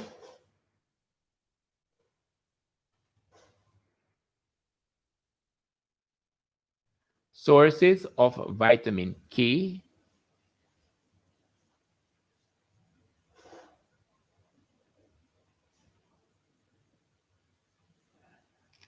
Come on, guys. Source vitamin K. Uh, this is too easy. Ah, what? I like that. I like that. Vitamin K helps in blood clotting, Lenny Cooper cereal, vegetables, all right, found mainly in green plants. Very good. And remember, we said when we started out that what we're doing is going to be revision for some, and for others, it's going to be like water to thirst. So we do understand that some persons will not be challenged, but we ask you to stay on. And we do encourage you to be a part of the session so that you can help those who are struggling. It will help you to learn as well. And I do appreciate that persons are putting forward the content as they have found it very easy. Those who are struggling, continue to stay on. We do appreciate that you're here, that we can assist. Remember, Jesus came for the sinner, not necessarily the saved. But however, if you are among the saved, you are going to help the sinners to change. All right. So it's easy. Yes, it's easy. Tanisha. Tanisha, we're going to be looking at the minerals as we go closer to the end. We won't have time, it's 2 hours, so we're just going to be looking at, I think, two. I really want to look at two that are really, really, I'm going to be looking at iron, that's Fe, iron. Remember when we spoke about magnesium, ion, but now we're looking at iron. So I want to look at iron and I want to look at iodine. So first, I'm going to be asking again, what's the source of iron? What's your source of iron? Source of iron, then we want the function of iron, then we want the deficiency disease that is associated with iron. As we look for the source and the function, I think I want to say something about iron, about anemia. Now, I think there are about 200 to 2,000 different forms of anemia. Anybody can become anemic at any time once you're losing blood, once you don't have enough blood cell. So it is very important that you ensure you maintain a balanced diet so that you don't suffer from the deficiency disease called anemia. All right, so we are getting our source of iron from red meat, liver, eggs, banana, and of course, green leafy vegetable. I think I have some food and nutrition persons here, and they are helping us nicely. I'm very happy that they are here. And of course, they are going to be here next week to help us with the questions as well. And next week, Friday, we are going to be moving into, I'm going to be following the syllabus as closely as possible. I don't have the lesson for next week, Friday, but I will definitely be sending it to you. I'm not following a book as it relates to what we're delivering here. I'm following the syllabus. So, like I said, that we jumped your syllabus, HSB, and we went on into nutrition, right? And you would find that the HSP persons are the persons who would have done food.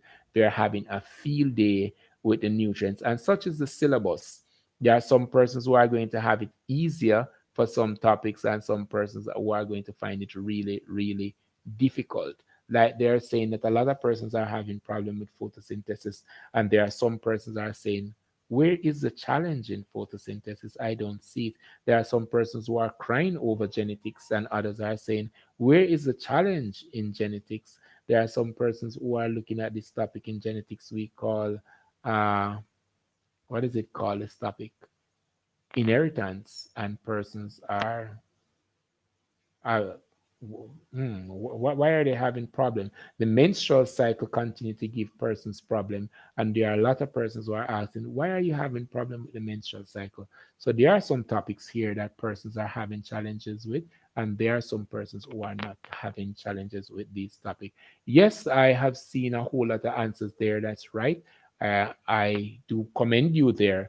But now we want to look at what is the function of iron. What's the function of iron as we bring the curtain down and I tell you what is next. Okay, to produce hemoglobin in the red blood cell. Produce hemoglobin in the red blood cell. I'm seeing a whole lot of answer here that is so textbook well carved out in textbook. I'm going to say to everyone, those persons who have not placed their answers there, don't get carried away by the fact that there's a lot of answers there that is just shoops and you don't know. There are some persons who are using the textbook because they would have followed the outline for class this week. I would have sent it from last week, and there are some persons who did study and it is very, very easy for them this week. Okay, the red blood cell carrying oxygen.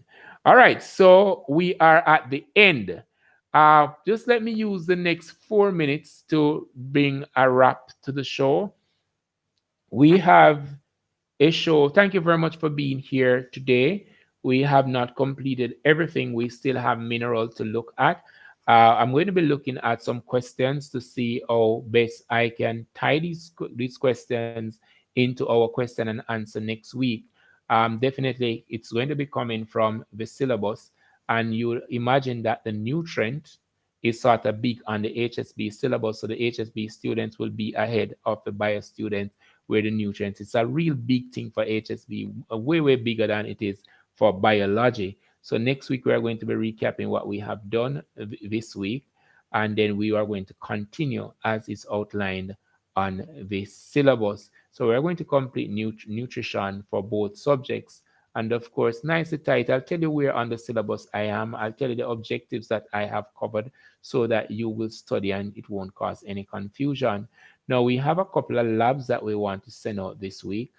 Next week, sorry. We're going to be sending out the osmosis lab with the potato strip. We're going to be sending out the enzyme lab. These labs are for both syllabus that we're going to be sending out.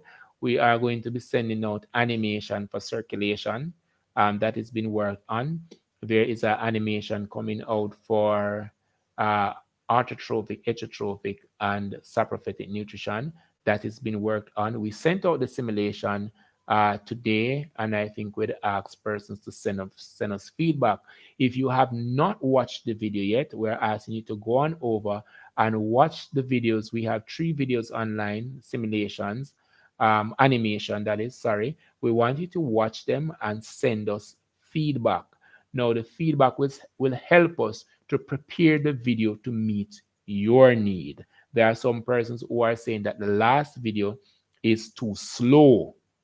There are some persons who are saying the diffusion, active transport, and osmosis is the key thing because guess what? It is fast, it's up their alley. However, YouTube is saying that the best video we have done in 12 hours and 32 minutes so far, when they did the assessment for 12 hours and 32 minutes, is the last video that we just sent out, that many persons might think that it is too slow. But whatever you think, I'm making these videos for you.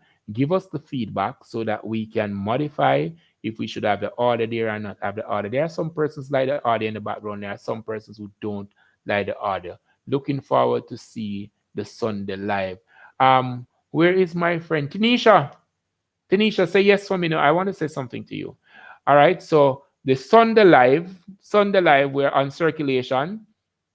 We have been looking at circulation. Circulation is a big topic for both HSB and bio. I like circulation more so when we are going to talk about immunology and we are going to be talking about blood types and all of that. Everybody who know me know that those are my topic. And those are a little more challenging than the recall of the nutrients. All right. We don't need to know the name of the nutrients as in thiamine, retinol, riboflavin, ascorbic acid. We don't need to know that for this. I don't know if you need to know it for um, for foods. But for bio and HSB, I don't know that we need to know these, like we don't need to know botanical names. It was a wonderful session with you. There was a lot that was said. I think there are two things that I need to look at. I'm going to be looking at these. I've never seen these before. I don't know if it is new content or the content is not too accurate, but is this grade 9 or 10? All right, tell me, Tanisha, are you adult learner? Are you grade 9 or 10?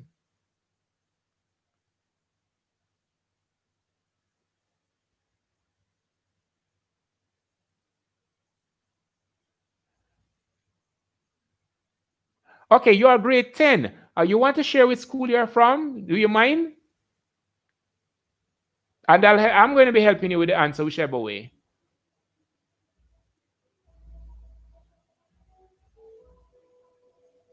Do you care to say which school you're from, Tanisha?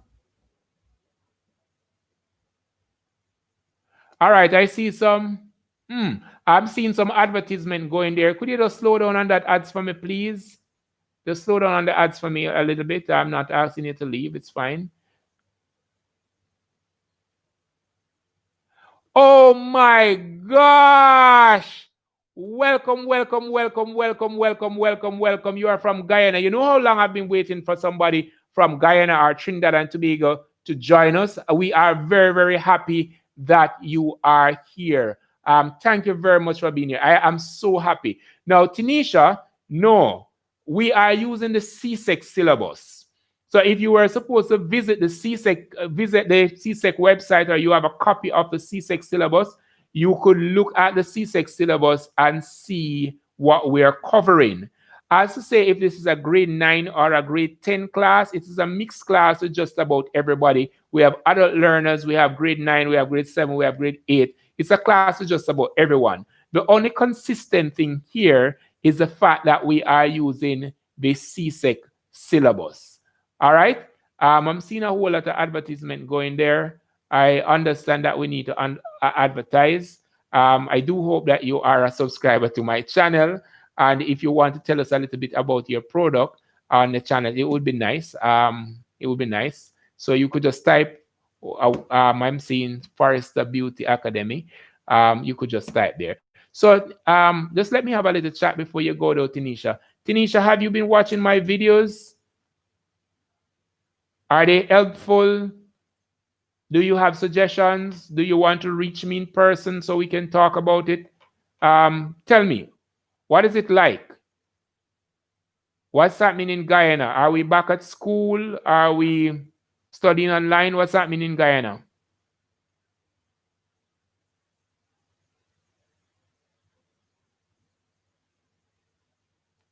Recently starting revision practically. I see. Are you grade 10 or you said that you were grade 10?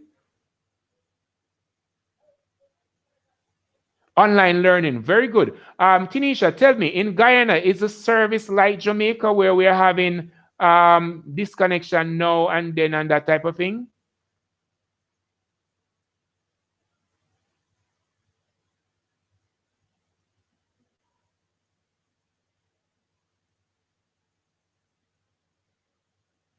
Tanisha, what's the service like?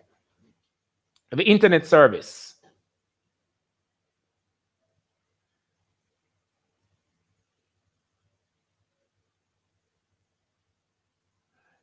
Are you now talking about the nutrients?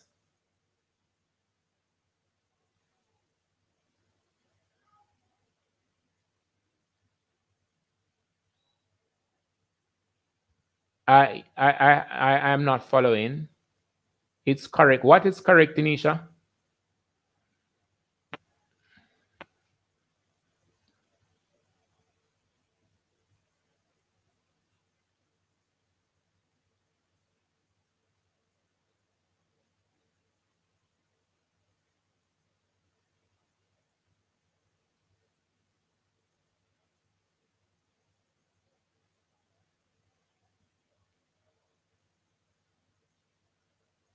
All right, I'm following. I'm following.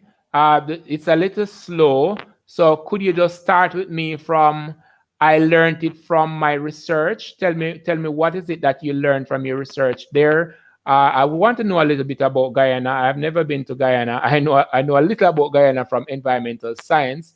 I want to know what the education system is like, that type of thing. I'm really, really happy when I have persons from overseas joining us. I realize, oh, the nutrient part. Okay, you learn the nutrient part. But what you said that something was correct. What was correct there? I think you are saying that it's correct. What's correct?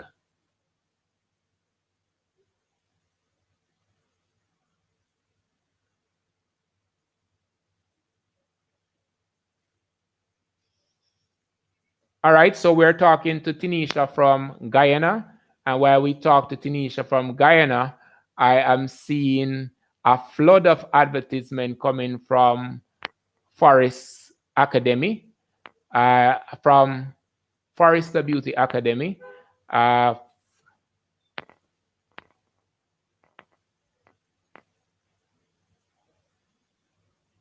all right. Uh, the current subject. Okay. All right. So tell me, have you been out of school since March?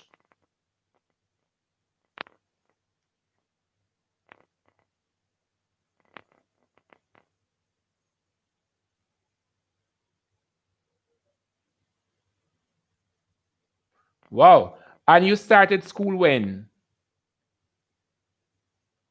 You started January? Sorry, you're starting back school for November?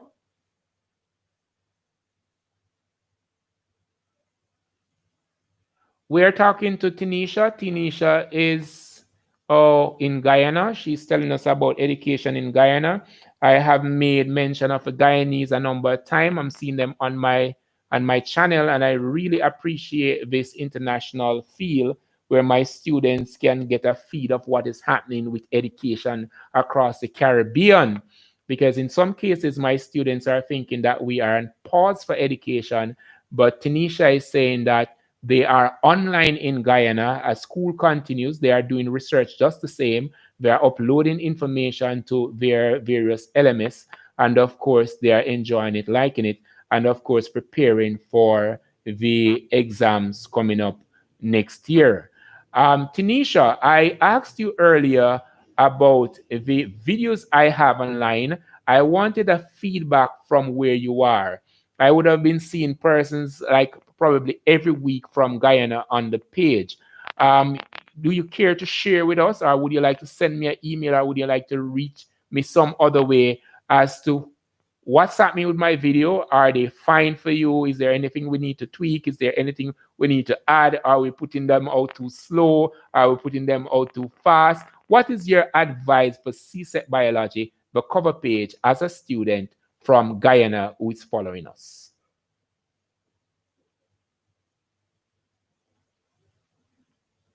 So for those persons who are in Jamaica, students in Jamaica, we are talking to a student from Guyana who is, of course, still going to school, but online and trying to share with me. I haven't watched all.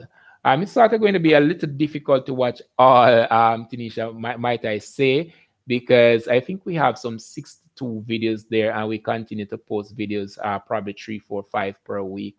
But for those that you have seen, are they meeting your need? We realize that we have a very high consumption, but from what I have watched, they covered what we did. All right, wonderful.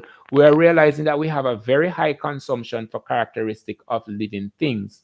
Are you doing labs online since school has been out? Have you done any labs online, or the labs will be done when you get back to school come January, if it is January?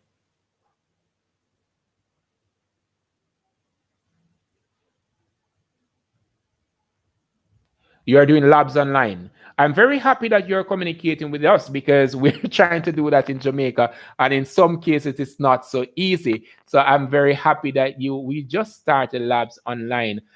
Which lab? What are the labs that you're looking at? Is it for food? What topic are you looking at?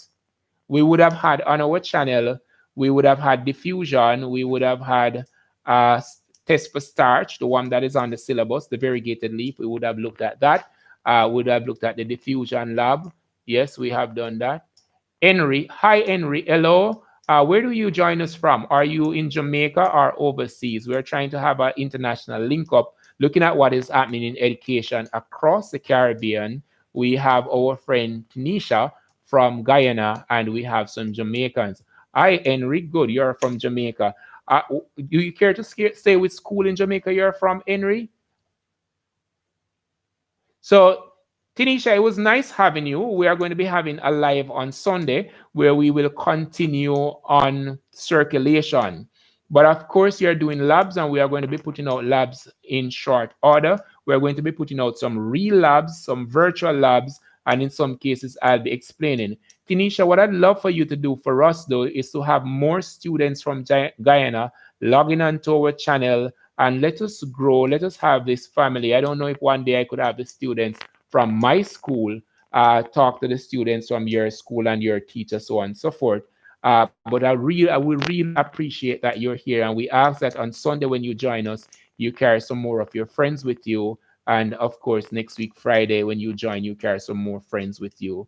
Thank you very much for being around, our Jamaican friends. We are also grateful that you're here. We are 11 minutes over time. Again, I can't say thanks enough. And again, tell your friends over. We are very happy when they join us here in Jamaica, and we're looking forward to see more online, and of course to see more of you Sunday and next week. All right. So Henry's from Tarrant High School. Tarrant High School, they're always with us. Can I say Jamaican? Big up yourself, Tarrant. All right. So bye bye, Tanisha. Say hi to the others in Guyana. It's coming from CSET Biology, the cover page. Of course, Mr. Wilson.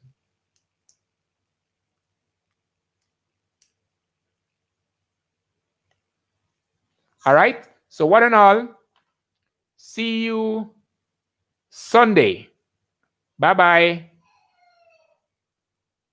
I'm going to be doing animations now.